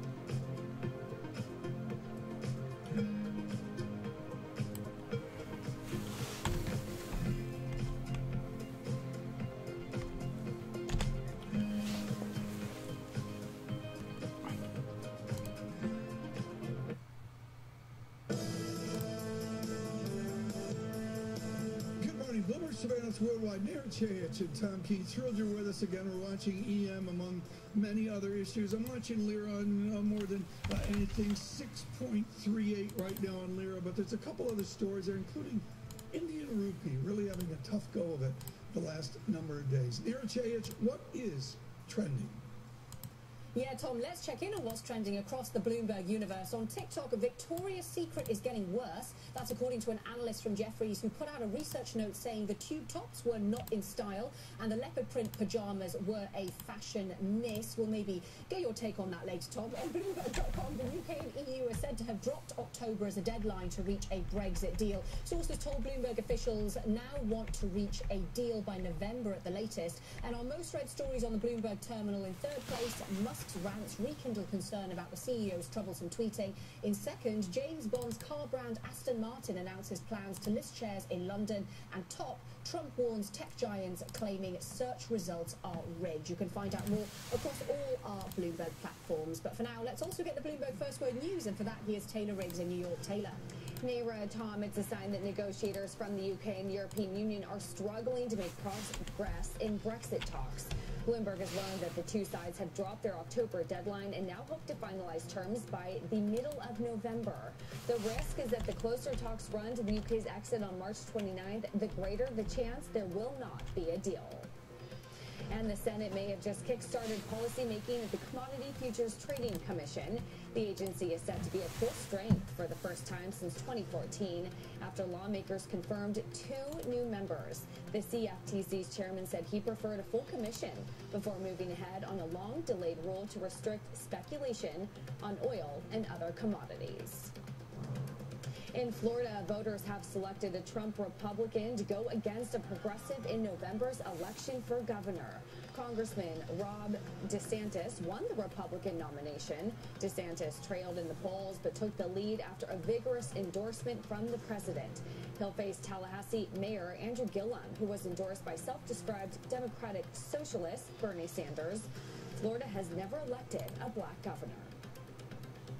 And big story of the day, the Federal Reserve now has a vice chairman 3 months after he testified in confirmation hearings. The Senate approved economist Richard Clarida in a 69-26 vote. Clarida has expressed support for Fed Chairman Jerome Powell's drive to raise interest rates from abnormally low levels. Global news, 24 hours a day on air, and a TikTok on Twitter, powered by more than 2,700 journalists and analysts in more than 120 countries. I'm Taylor Riggs. This is Bloomberg. Naira, Tom? And of course, Taylor, that leaves Michelle Bowman and Marvin Goodfriend of Carnegie Mellon is we're waiting and waiting and waiting. You really don't know, Taylor, how that's going to work out, do you? Some question about the Fed's independence. This will be good to sort of shore up the vacant seats there and make sure that he sort of reasserts their policies. Yeah, we'll have to see if the vacant seats being the clear tone. Rich Miller down in Washington makes clear vacant seats are not a good thing. Here's a morning must read on the president and Google from someone with a modest bit of experience. Whatever your politics, Floyd Abrams is definitive on constitutional law and the First Amendment. Any such government action would constitute a particularly egregious violation of the First Amendment. And then he goes back, as Noah Feldman of Harvard would state, to the beginning of this in the modern world. As Supreme Court Justice Robert H. Jackson put it after World War II, the core of the First Amendment is rooted in the view that every person must be his own watchman for truth, because the forefathers did not trust any government to separate the true from the false for us. Our Jim Hertling has lived this for decades at Bloomberg News, the independence, and all the advantages of the First Amendment. Let me push against Floyd Abrams. I do that with trepidation, Jim. Google's not news, is it? Why can't government keep in or contain technology that is not news? Tom, I'm no constitutional scholar, I'm not a constitutional lawyer, I don't even play it on TV. However, it strikes me that the legal line between what journalism is, what news is, what information is, and what Google does, the line is gossamer thin. So you have to be make a pretty compelling case to make the suggestion that Google is not news or the press under the First Amendment. What I found fascinating, Jim, is I know Martin Schecker, our chief of content, did this yesterday, and frankly, folks, I did as well. I just replicated the president's tweet, which was type in Trump space news in Google, and, Jim, it came up pretty eclectic. I mean, yeah, equal seating analysts there, but there were a number of listings of Life is Good Fox. I mean, I get it, but I did not observe the tension that we see in the president's tweets. Tom, I think context here is important, and what you're seeing is a president whose tweets, whose conspiracy theories are usually, almost always not confirmed by reality. You go back to he's one of the original birthers. Shortly into his first term, he tweeted that the Obama administration tapped his phones, and now he's trying to get the base geared up to come out in the midterm elections, and he's probably, look, I don't want to climb into his head, that's a dangerous place to be, but he's probably looking for messages that can energize his base. So, Jim, Google's response was that its searches are designed to give users relevant answers. President Trump is telling these tech companies to be careful. What exactly do they need to be careful of in terms of where President Trump could take this from here? Well, that's a great question. He's the president of the United States. He has tremendous authority, and he's shown he's willing to roll up his sleeves and get involved in enforcement actions. The IRS is in everybody's life, and that's the first thing that came to my mind when he tells an organization or a person to be careful. Jim Hertling, thank you so much. Really appreciate it. Decades of experience with Bloomberg News as an editor, as a reporter. Right now, our managing editor as well. We were Jeremy Stretch of CIBC and Patrick Armstrong of Plurini Wealth Management as well. Patrick, if I could stay on the idea of equity investments, how wrong is it that this is a bull market of, say, 10 stocks, including Alphabet? That's what everybody says, but is that true? Well, that's the driver of returns. If you look at the S&P Growth Index, or the Russell value versus growth, it's growth is making new highs. The value index hasn't recovered from where it was in January. It's been the driver of the FANG stocks in particular. So those have been the leaders. That's where the momentum is, and people are crowding into that trade. I think more than any other trade right now. Everyone feels safe, and they expect growth. And we saw what happened to the BAT stocks, which are the equivalent of the U.S. FANG stocks in China. They're all down 20% from where they were. Things that are priced for perfection rarely lasts. And I don't know who will set it off, whether it's taxes that we just alluded to in the previous segment. There's going to be something that creates a headwind for some of these boards. Well, okay, this is brilliant. It goes back 2 weeks, like Zero Hedge did a nice tweet on this about 14 days ago. Patrick Armstrong, is it fair to compare Chinese tech stocks with to buy it from you. Do you? Well, I think there's a lot of things. So you look at Amazon and Alibaba, very similar. They're very much focused on their own markets. They're not competing directly so much yet, but they're internet retailers. Both have dominant positions. Both probably have barriers to entry, and because of that, sustainable margins. You look at other things like Alphabet and Apple. China doesn't have those types of things. So I think Chinese tech stocks and the social media, internet plays very similar to the U.S., but probably not in the hardware with the Apple or with the what Alphabet has in its fingers into everything technology. Jeremy, I want to bring this over to your world of FX. Here we're talking about President Trump weighing in about tech companies, but of course he's also weighed in about the dollar and he's weighed in about the Fed. How do you factor the president's comments on the dollar per se in your forecasting? Well, it's absolutely true. You have to think about the political dynamics and obviously the pressure that seemingly is now being placed from the White House in terms of the Fed position. I think in the context of the Fed, we would take the view that the Federal Reserve will push back against that political interference and will continue to pursue policy which they regard as prudent. But I think there is a deceleration in the Fed trajectory into 2019 anyway because of the economic outlook. But in terms of the political uncertainty, we have to factor that in to the equation. We are now less than 10 weeks away from the midterms. The political volatility, I think, is only going to become more amplified as Mr. Trump continues to fire off his base. We've just been talking about in terms of the pressure on those tech companies. And I think that is going to leave investors a little bit nervous. And of course, if we are going to see a transition in terms of the control of the House, then that changes the political landscape in the US potentially quite significantly. Now, it doesn't mean that we're on to impeachment, but it does suggest that the headwinds in terms of the Trump presidency from a political standpoint become ever larger. And I think that's a good reason for investors to line up what are excessive dollar long positions.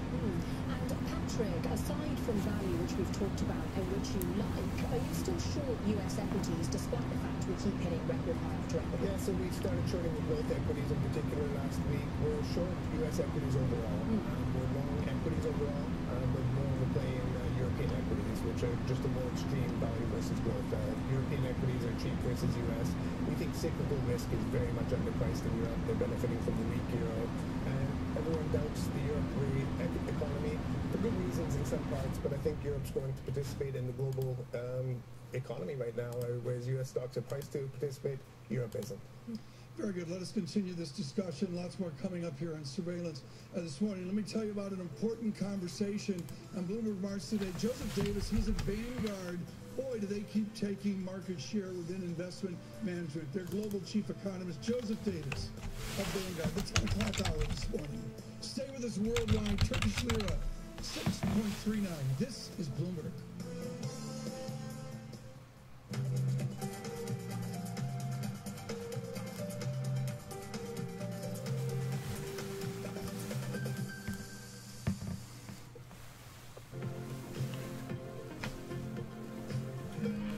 Looks like the pound's trying to give it a go again.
stay here in London with Tom Keane in New York. Francine Lacroix has the day off. Now let's move on to trade. And Canada's foreign minister has rejoined NAFTA talks as a US deadline looms this Friday to reach a deal to renew the pact. Chrystia Freeland said the US-Mexico trade agreement sets the stage for productive talks this week. The fact that Mexico was able to do something that I think must have been quite difficult for Mexico and make those concessions does really set the stage for some productive conversations for us here this week. We're back with Jeremy Stretch of CIBC and Patrick Armstrong of Plurimi Wealth Management. Jeremy, how are you positioning around FX, given the outcome that you see from this trade standoff so far? Well, I think in terms of the trade standoff, I think we're still very much of the view that we are expecting a lot of headline risk, yes, inevitably, in terms of these sort of political negotiations. There is always an attempt by the US to try and proclaim themselves as the winner in terms of the trade negotiations, as Mr. Trump is off to declare himself a winner rather than obviously being the opposite side of the equation, which in his binary world is a loser. In the context of the trade story, we do expect that we will end up with a reasonably satisfactory conclusion for all concerned, and I don't think that necessarily implies that we should see material downside risks in terms of the trade tensions. And I think in the context of the currency, and obviously particularly in terms of the Canadian dollar, then I think there is some scope for a small short-term rate of appreciation, but ultimately I think we probably will see just a little bit of consolidation as we go towards the end of the year. Does that mean that the dollar weakens from here then? Well, I think in the context of the bigger picture, the US dollar I think is on a depreciating trend. So I think there is good scope for that currency to underperform. I think from the Canadian perspective, I think there is a lot of debate about the trajectory of rates in terms of Canada, and if we can get an early resolution in terms of the trade process, then I think that brings forward debate about a potential rate hike as early as next month, and I think that perhaps is rather underpriced in terms of the Canadian story, so that might be the scenario which brings forward a little bit of short-term CAD strength. Jeremy, is Mexico an emerging market, and are they susceptible to the chart that I put up 40 minutes ago, which was of 1982 and 1994? Are they vulnerable to that kind of shock again? Well, one always hesitates to say that any economy is no longer susceptible to significant and material economic shocks, but I think in the context of Mexico, we are in a scenario where we're obviously undergoing a political transition as we see the new administration coming in later in the year. We obviously are looking towards the underlying budgetary dynamics that may well become relevant to that as well. But if we can park some of those NAFTA concerns which have really been impacting market sentiment over the course of the last 12 months or so in particular, we can say that some of those NAFTA concerns are now no longer front and centre, then I think that does reduce the susceptibility of the currency to some of those uncertainties and shocks. But as I say, it's going to be interesting to see how the ensuing administration come in and their ongoing budgetary scenarios. That's going to be the next element in terms of market perspective, in terms of Mexico in particular. Patrick, within this has got to be an opportunity. I mean, I see the NAFTA, I see the trade, everything's traded off. Is it a general EM opportunity, or do you get more surgical? You go long Canada, long Mexico, whatever the call may be. What is it? On NAFTA, we don't have a big position right now. I think the changes that Trump was proclaiming are very minor. The big issue for Canada will be the sunset clause, where the U.S. was hoping for 5 years. It's essentially 6 years plus 10 now. And Canada has already indicated they're probably amenable to that. Emerging markets as a whole... Not getting any kind of movement here. Emerging Asia, Brazil, Mexico, those kind of countries I think I'd be comfortable with to look at the bonds before the equities. And when we again, pound Aussie those will be the first countries we look at. is your leader. The Aussie yen is your lagger. Aussie CAD is even getting slammed as well. Even though we think we'll get to resolutions, don't have the trade on yet. Jeremy, we've seen even in the past few days some more moves from the PBOC. Still nothing happening here. So, but the idea here is that we got a nice little bounce off the 50 on the 240.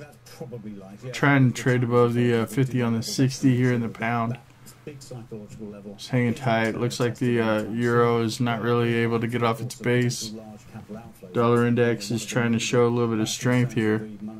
So I think in order to facilitate or preclude that kind of scenario playing out, they will do their level best to make sure that those sort of tendencies aren't met, and by increasing the ability of the central authorities to actually manage the exchange rate level, that underlines their increasing determination to make sure that the market cannot force dollar China to those sort of levels. Thank you so much to Jeremy Stretch of CIBC and Patrick Armstrong of Plurimi Wealth Management. Coming up on Bloomberg Daybreak Americas, Bruce Van Saun, Citizens Financial Group Chairman and CEO. That's at 8:30 a.m. in New York, 1:30 p.m. in London. Great chat with Patrick and Jeremy. Thank you both. This is Bloomberg.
Bloomberg surveillance. I'm Taylor Briggs. Let's get the Bloomberg Business Flash. Toyota is making a renewed push to make up lost ground in the world's largest car market. Bloomberg has learned that the Japanese automaker wants to triple car production in China as soon as 2030. Toyota hopes to make 3.5 million vehicles a year in its Chinese factories by then. U.S. regulators have given TransCanada a 49% price increase for space on the pipeline it's building to haul shale gas from West Virginia. Labor shortages and rising land prices has pushed construction costs up by almost $1 billion. Companies are racing to build more pipeline in the Appalachian region. And a stark warning from Deutsche Bank President Christian Saving. He says that European banks need to break up or die. Saving predicted that increased regulatory requirements will overwhelm any banks and force them to consolidate. He did not address speculation that Deutsche Bank may be interested in the tie-up with past-time rival Commerzbank. And that's your Bloomberg Business Flash. Mayra, Tom. Terrific, thank you so much. Well timed. Over the last number of days, you look at EU banking, I think of the great international investor David Harrell, the Harris Associates, among others. Right now, John Tice joins us. Jonathan Tice of Bloomberg Research and Bloomberg Intelligence as well on the American bank. He's with us as well. Patrick Armstrong from Plurimi Wealth Management. Jonathan, I really want to go here, I guess, of Deutsche Bank and the continued churn at 9 or 10 euros per share over the Standard Charter and the news that we see every day. Let's start with the bank. How How cheap is EU banking with those 5% dividends to American banking? Well, if you look at the way we refer to value the sector is price to book or price to tangible book, and the sector discounting a cost of equity of about 10%, which I've been looking at about for 20 years, is kind of the mean over that period. So yes, there are some cheap stocks within that, but the sector per se is pretty fairly valued. It's quite difficult to see. You're not buying growth with the sector, for example. How much do you want to pay for capital return for a bank that is at best thinly capitalised rather than over-capitalised? So I wouldn't say they're cheap. Okay, you wouldn't say they're cheap. Let's go to the other news source of the day, which Bill Winters is running Standard Charter, restructuring Standard Charter. But in the heart of Greg Farrell's article on Iran and on further sanctions and fees and fines to come, it never, ever, ever ends for these banks that laundered money. Do they have a statute of limitations? Well, no, because they have a deferred prosecution agreement. So on their call at the half year, the US had just extended the DPA to the end of the year, and Staley, Winters was quite confident that actually the prosecutors are saying we're doing a pretty good job on quite a lot of this stuff. So I think unfortunately it's one of these things, how long is a piece of string? Well, certainly they're not going to get out from under the DPA anytime soon, and that's just going to weigh on the stock. Patrick, are there any European banks in particular that stand out to you? We like the French banks, BNP in particular. We think they're well capitalized, 5.5% dividend yield, trading about 9 times earnings. They've got Turkey exposure, so last month they faced some significant headwinds there on our numbers. They've got 1% of the foreign commitments are towards Turkey, 2 to 4% of NAV is Turkey, so I think that's a bit of noise, and the stock's weak on that. Long term, it's about competitors that are moving away from investment banking. Just about ready to call it a day for now, at least. Call it the morning, that is, for say, because the London session sounds like it's just about to ready to go into. About ready to go into lunch. Got about an hour left for the morning session.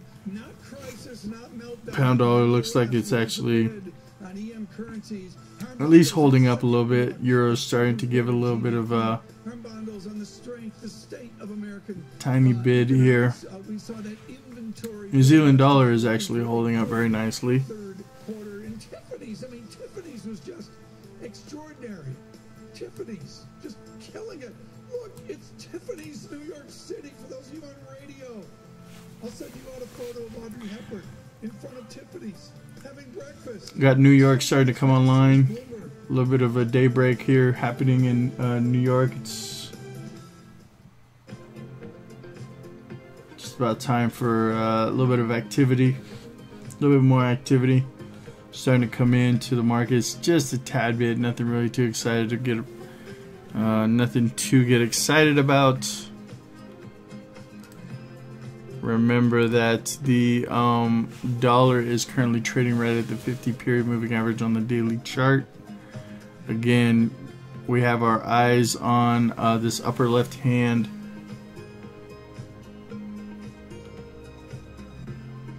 Got this upper left hand chart here that you should be paying attention to. Right here, you get holding at support. Let's see what the market has to say about it. I'll be right back.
pernicious meltdown in EM currencies, not a crisis, but lira, real, rupee, and any given peso, they cannot find a bid. American equities continue to surge.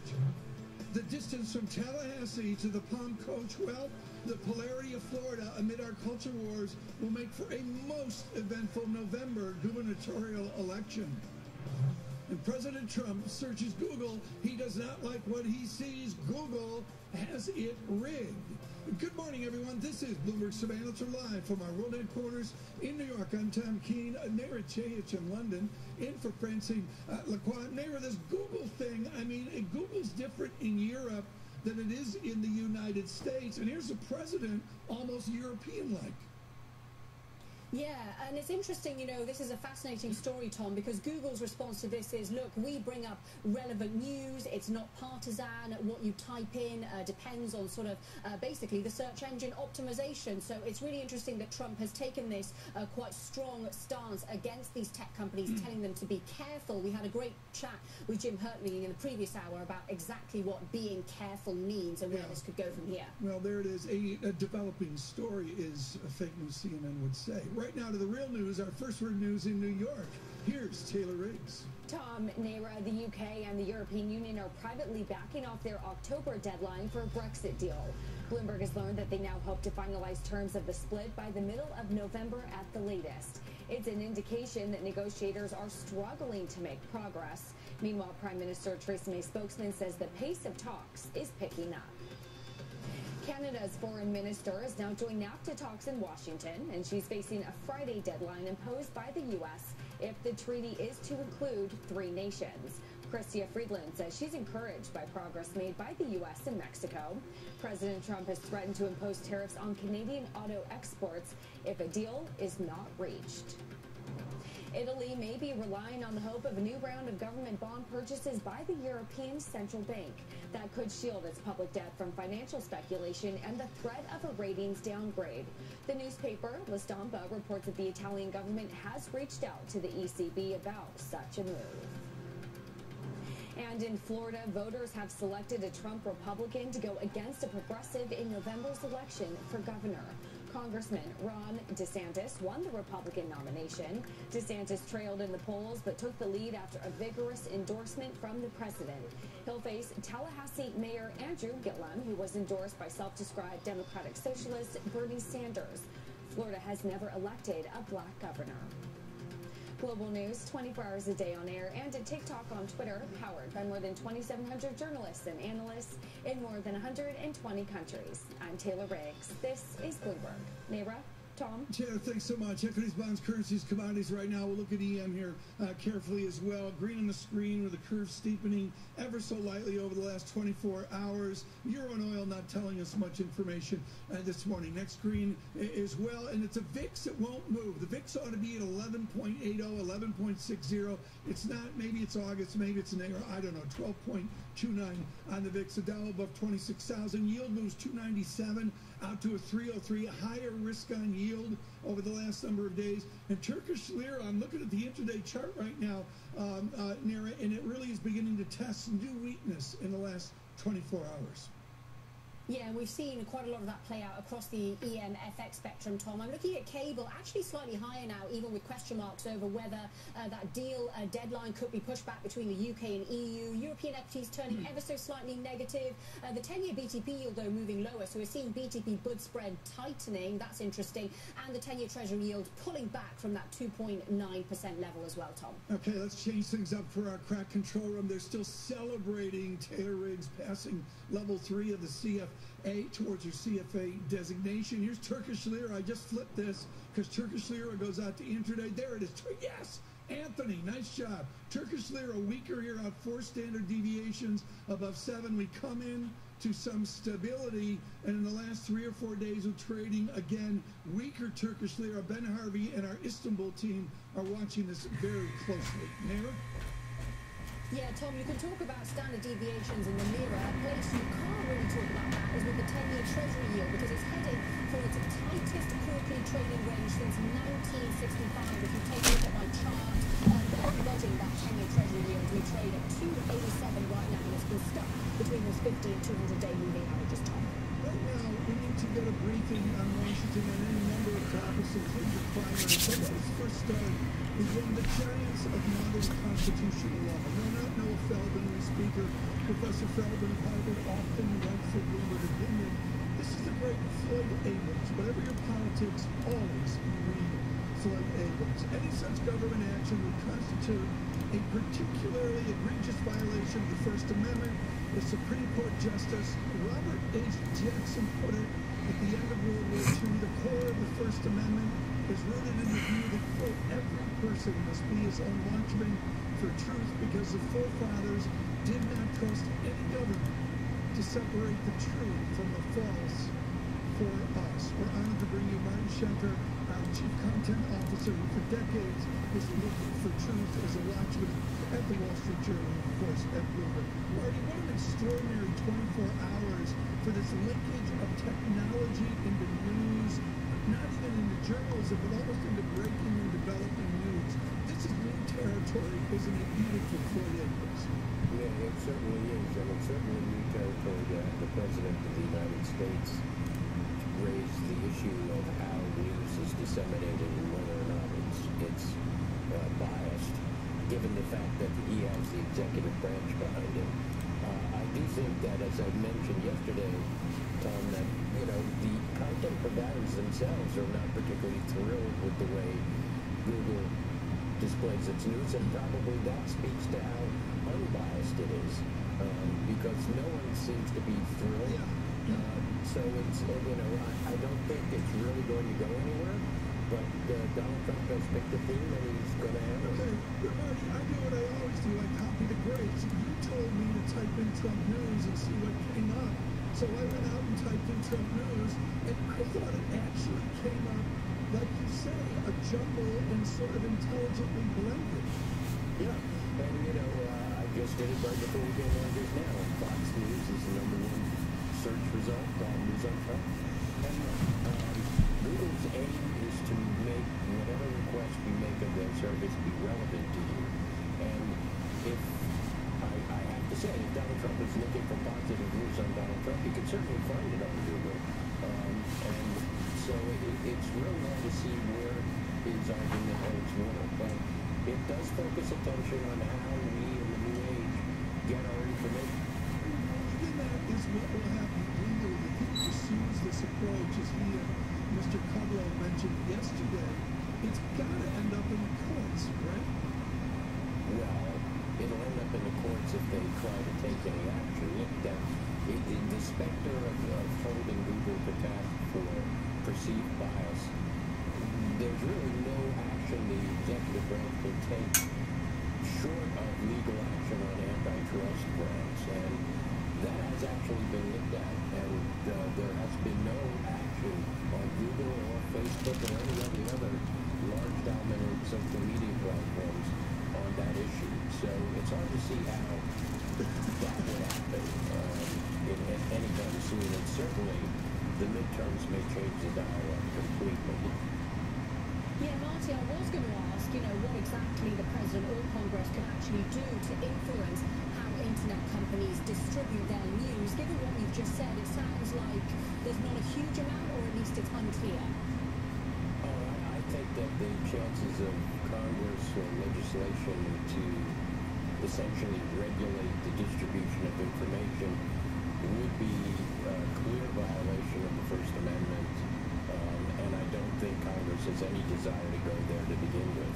There are many more, far more important issues that this Congress has to take on after the midterms than this one. So I don't see the chances of any action whatsoever taking place. And how are the tech companies likely to respond at this point? Of course, we have had a statement from Google saying that what comes up in its searches is relevant news, relevant to the search. Yeah, and I think that really is true. And I think that the tech companies are basically going to defend their position that this is algorithmically based on bias. They're changing the algorithm every day. And, success in the marketplace. And I think consumers are pretty smart, and if they were unsatisfied, they'd say so with their clicks. Marty, as you assign our election night coverage, okay, just remember this, Marty, South Beach, Miami Beach, okay? That's where we're on. Boy, is it going to be an interesting race. I mean, it becomes immediately a statement on our culture race, doesn't it? It is absolutely going to be a stark representation of Trump versus Sanders, the extreme wings of each of the parties, and it'll be fascinating to write down what happens. Yeah. Well, very good. Marty Sheffer, thank you so much. Greatly appreciate that. I did a Google search. Let me show you the unbiased nature of Google right now. I went in and I went CFA Taylor Riggs. Here's his Twitter handle. Follow her, please. And right down there, look how Google captures that perfect search engine. Here's what it says, radio. OMG, OMG, OMG. CFA level 3 results are out. That's very un-CFA like that she did this. Congratulations to our Taylor Riggs on a huge item. We thank CFA Institute for retweeting Ms. Riggs, Joyce, and many other people as well. Let's do this. Let's continue. I want to tell you very quickly, though, David Weston tomorrow, a conversation with Warren Buffett of Berkshire Hathaway. This is really timely. We'll talk much more about that through the day. There's Mr. Buffett, looking cheerful. Stay with us worldwide. This is Bloomberg.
Bloomberg Surveillance. I'm Taylor Riggs. Let's get the Bloomberg Business Flash.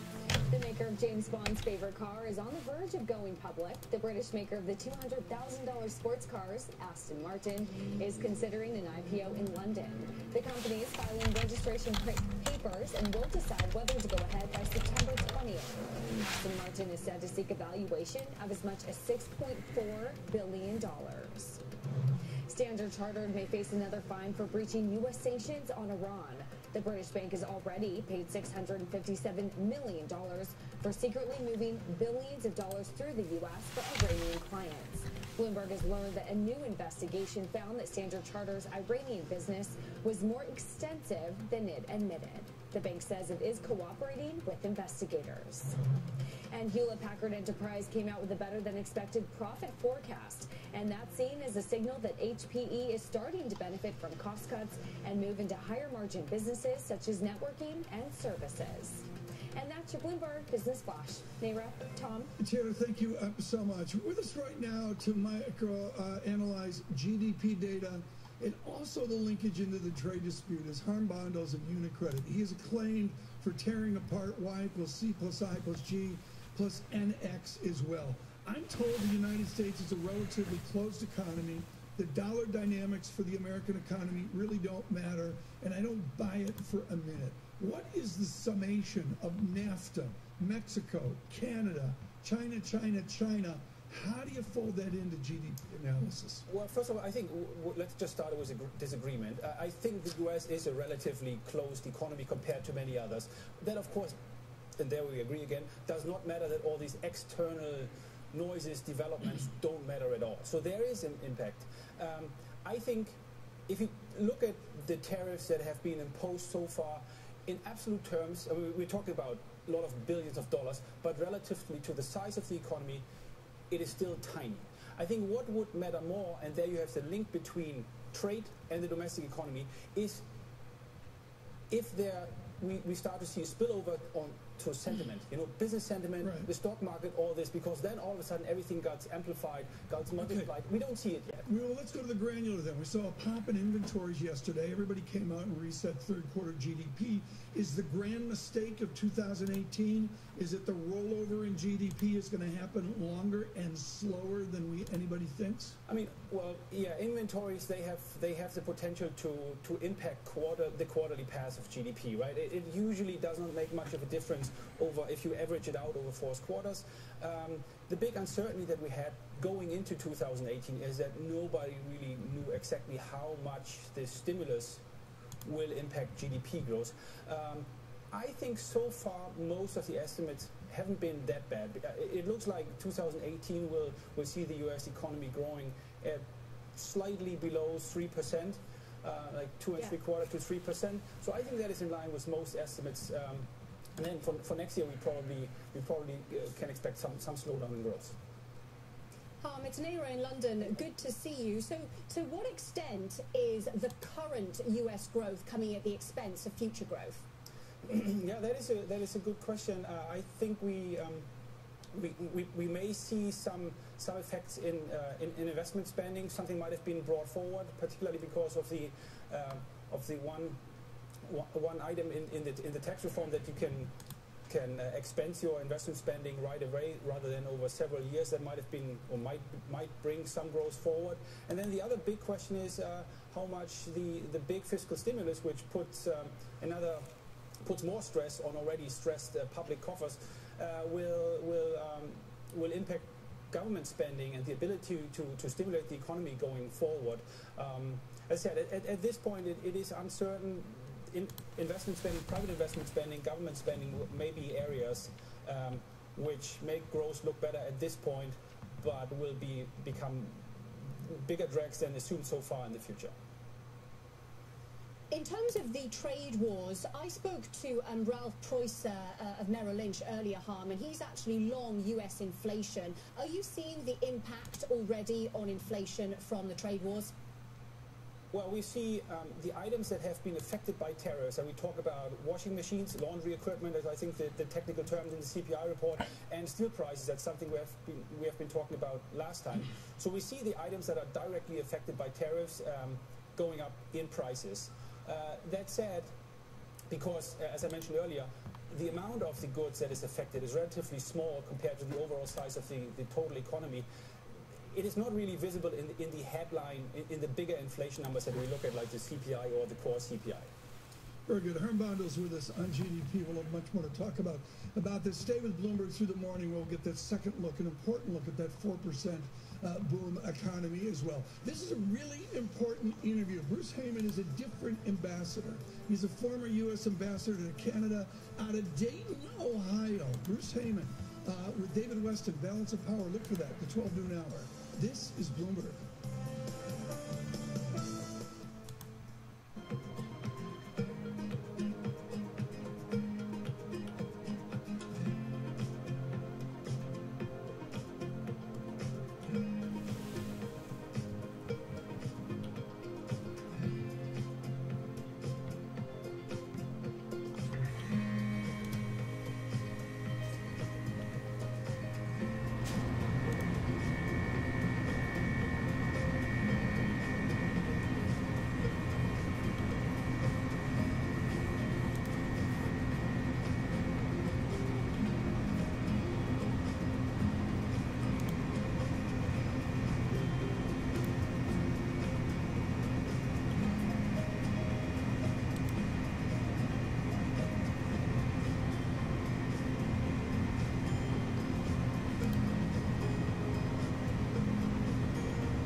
market in London, Tom Keane in New York, France and White House the day off. Now, the UK and European Union are quietly pushing back their October deadline for reaching the Brexit deal. Bloomberg sources say both sides now aim to finalise the divorce terms by mid-November at the latest. There's another indication the negotiators are struggling to make progress, despite the UK's assurance that it's agreed with Brussels to speed up talks. Joining us now is Jess Shankleman, Bloomberg UK politics reporter. Jess, great to see you. So what are the reasons behind the scenes that this deadline is being pushed back? Well, the main reason that both sides aren't able to agree a deal, the divorce deal, is Northern Ireland. They've got a commitment to not have a hard border between the island of Ireland, between Southern Ireland and Northern Ireland, and they just can't seem to make it work. They were supposed to agree something at the June Council, and now it looks like they're not going to be able to agree something at the October Council, so they may have to have a special summit in November to try and make that agreement work. Yeah, Ian Wishart in Brussels described this as the worst kept secret. The fact that the deadline is being pushed back, what sense do we get that both sides are actually committed to meeting that new November deadline? I think you have to remember that this is the way that the EU has always worked on negotiations. Things do tend to go down to the wire. So it's fair to say that both sides are working hard and both sides do want to make that deal work, because a no deal is not in the interest of either side.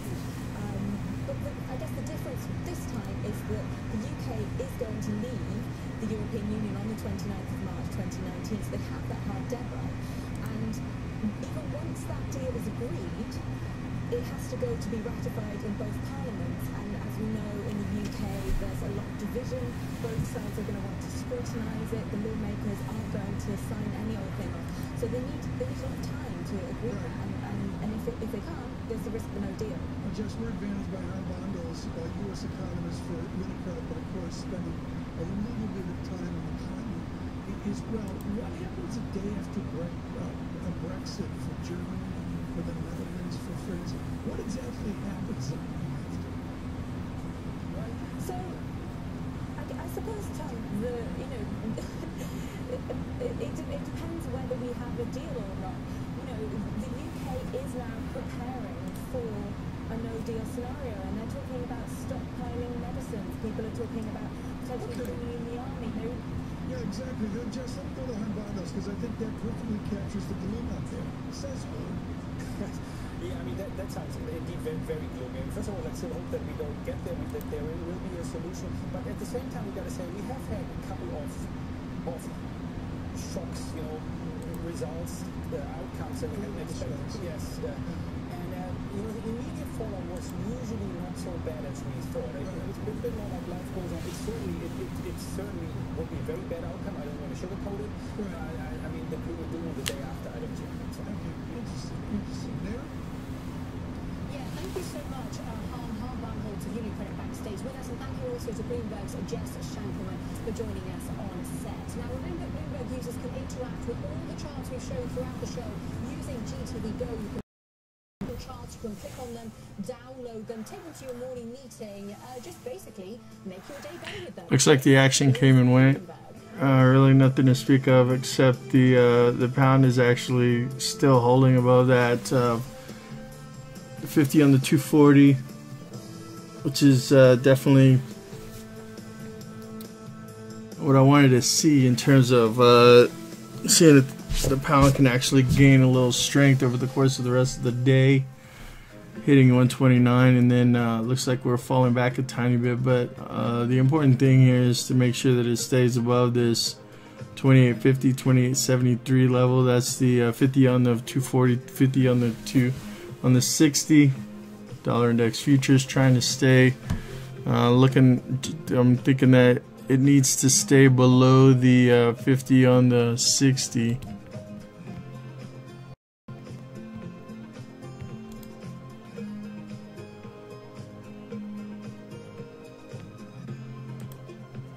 Just hanging tight here.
that time. Bloomberg surveillance, Naira Chates in London. I'm Tom Keeney in New York. It is that time towards the midterm elections where the jockeying begins on who will be there after the election and before. Mike Allen and Axios mentioning in a lengthy note today that Mr. McGahn is preparing an exit from the White House, usually timed around a midterm election, and that really front and center in the zeitgeist of Washington this morning. Right now, to give you your global zeitgeist with our first word news, here's Taylor Rings.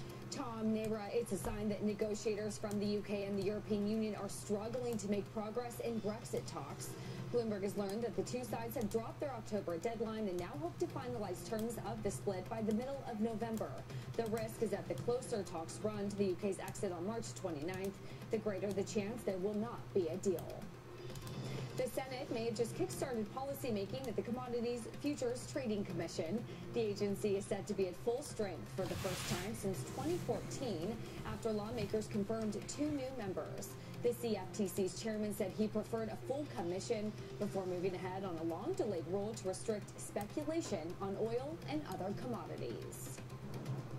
The Federal Reserve now has a vice chairman 3 months after he testified in confirmation hearings. The Senate approved economist Richard Clarida in a 69-26 vote. Clarida has expressed support for Fed Chairman Jerome Powell's drive to raise interest rates from abnormally low levels. And test scores are in, and the number of candidates who passed the third and final level of the Chartered Financial Analyst exam in June rose to the highest level in 12 years to 56%. Candidates study an average of about 300 hours for each CFA exam, and it typically takes 4 years to complete the series. Global news 24 hours a day on air and at TikTok on Twitter, powered by more than 2,700 journalists and analysts in more than 120 countries. I'm Taylor Riggs. This is Bloomberg. Naira, Tom. Oh, we're all crying out harm. Hold my hand, Troy. Hold my hand. Come on, we're all CFAs over here. Yeah, we're bonding for Taylor. Yes. Go, Taylor, go. And then the tears are shed. Let me show you. It was a team effort, Tom. I have to thank you and the surveillance team. I studied on air, and you guys did like you've let me. So show the photo here, please. I mean, it was very emotional yesterday. The team was all falling apart. There were flowers, and there was this, and all that. Does she know there's? I don't have the pictures. Where are they, Bowden? Instagram, I see. Twitter. I don't know how to do that, Bowden. I'm technologically. Does she know there's a level 4?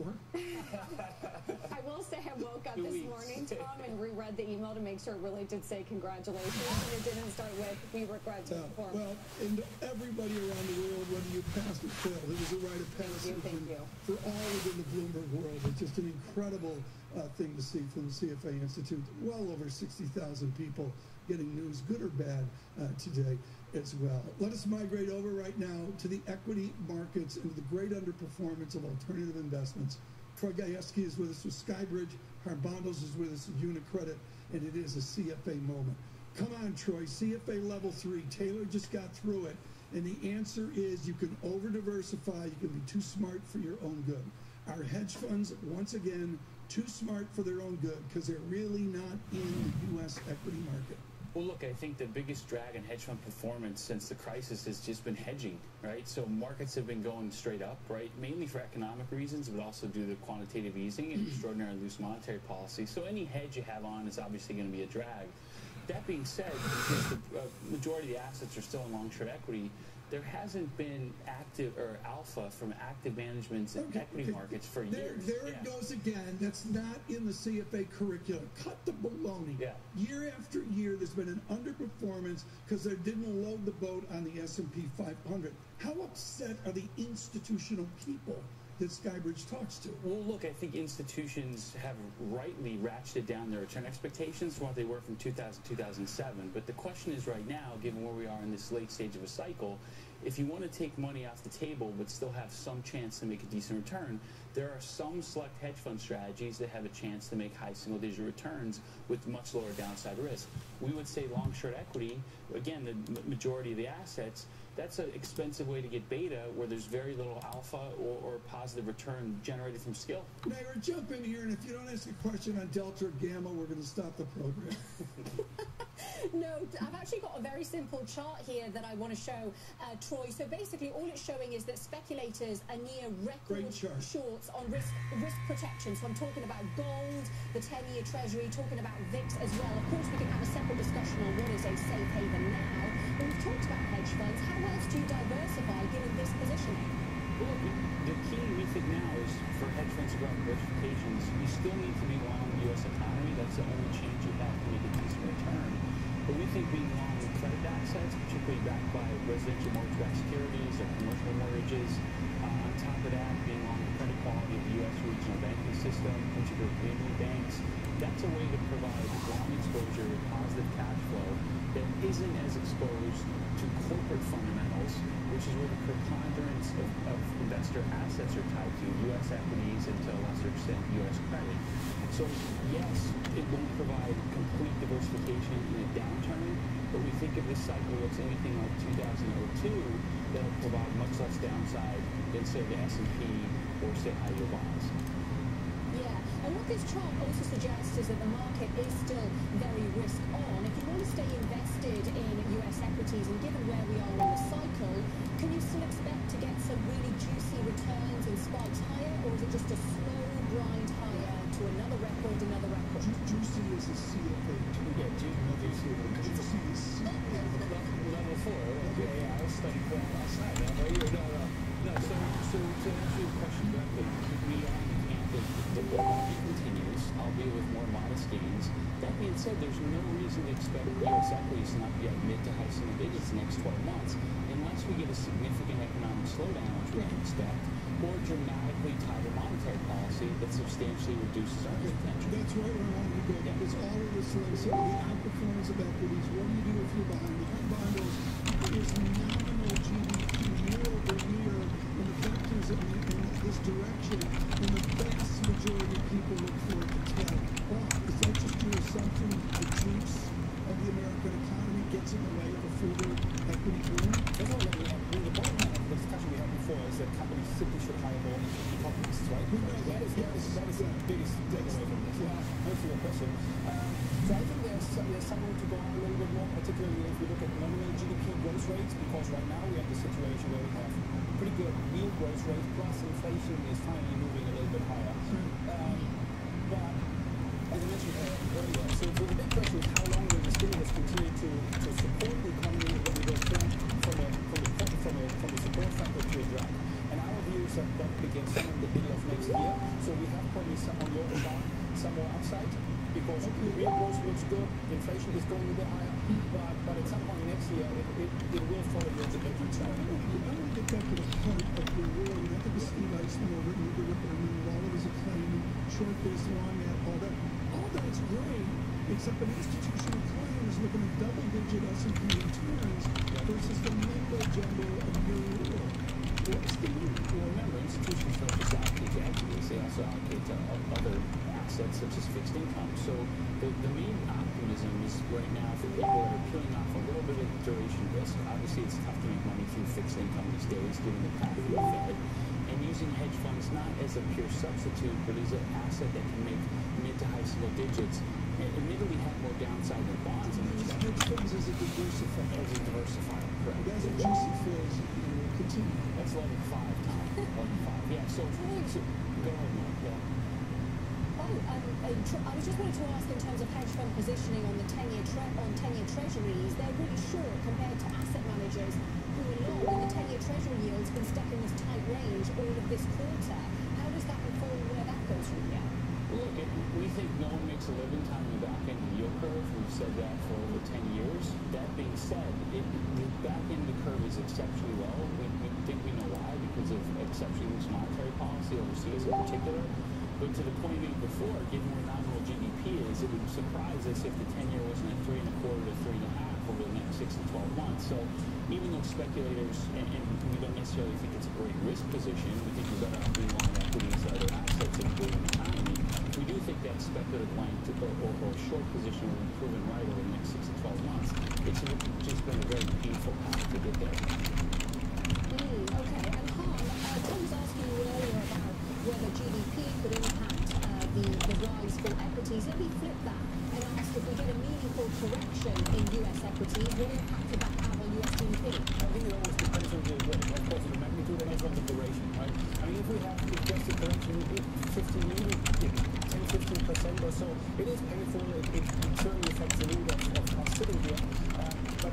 before it spills over to the economy, it has to last a little bit longer. So I'm more worried about, as I said, if the economy starts to slow down in the middle of next year, then probably stocks will have a more lasting downward move. If it just a correction from these high levels in particular, I don't think it has much of a lasting impact. Superb discussion here, and of course all the centered around. It's a single-digit roll, but once again, double-digit 12-month trailing equity returns. Harm Bondo's at Unicredit with us, and Troy Gajewski of Skybridge as well. Coming up on Bloomberg Technology, not only a discussion of Google and President Trump, but much to speak with, and you do that with an executive from Salesforce. With Mr. Benoff, there is Keith Block, their co-CEO. Look for that, the 5 p.m. hour. This is Bloomberg.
Alright, just about ready to sign off. Just wanted to say, taking a look or keep an eye on this pound dollar here, especially looking at the dollar index futures. The dollar index, if it continues to trade off of the 60 minute 50 period moving average, if it continues to trade below that, then I'm going to look for some more upside here in the Euro, Pound, Aussie, New Zealand.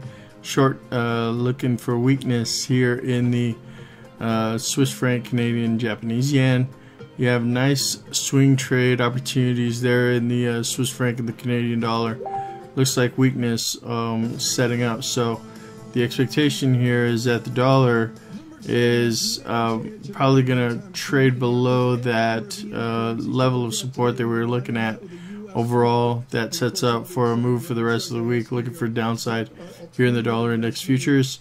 And if that proves to be the case, then looking for more upside here in the euro and the pound, especially because that's the trade that I'm in, at least at the moment, looking for some entries though in the other pairs. So once again, hopefully that helped you all. And what we'll be doing is checking back a little bit later. Be sure to subscribe and to the channel, like the video if you think this commentary was useful.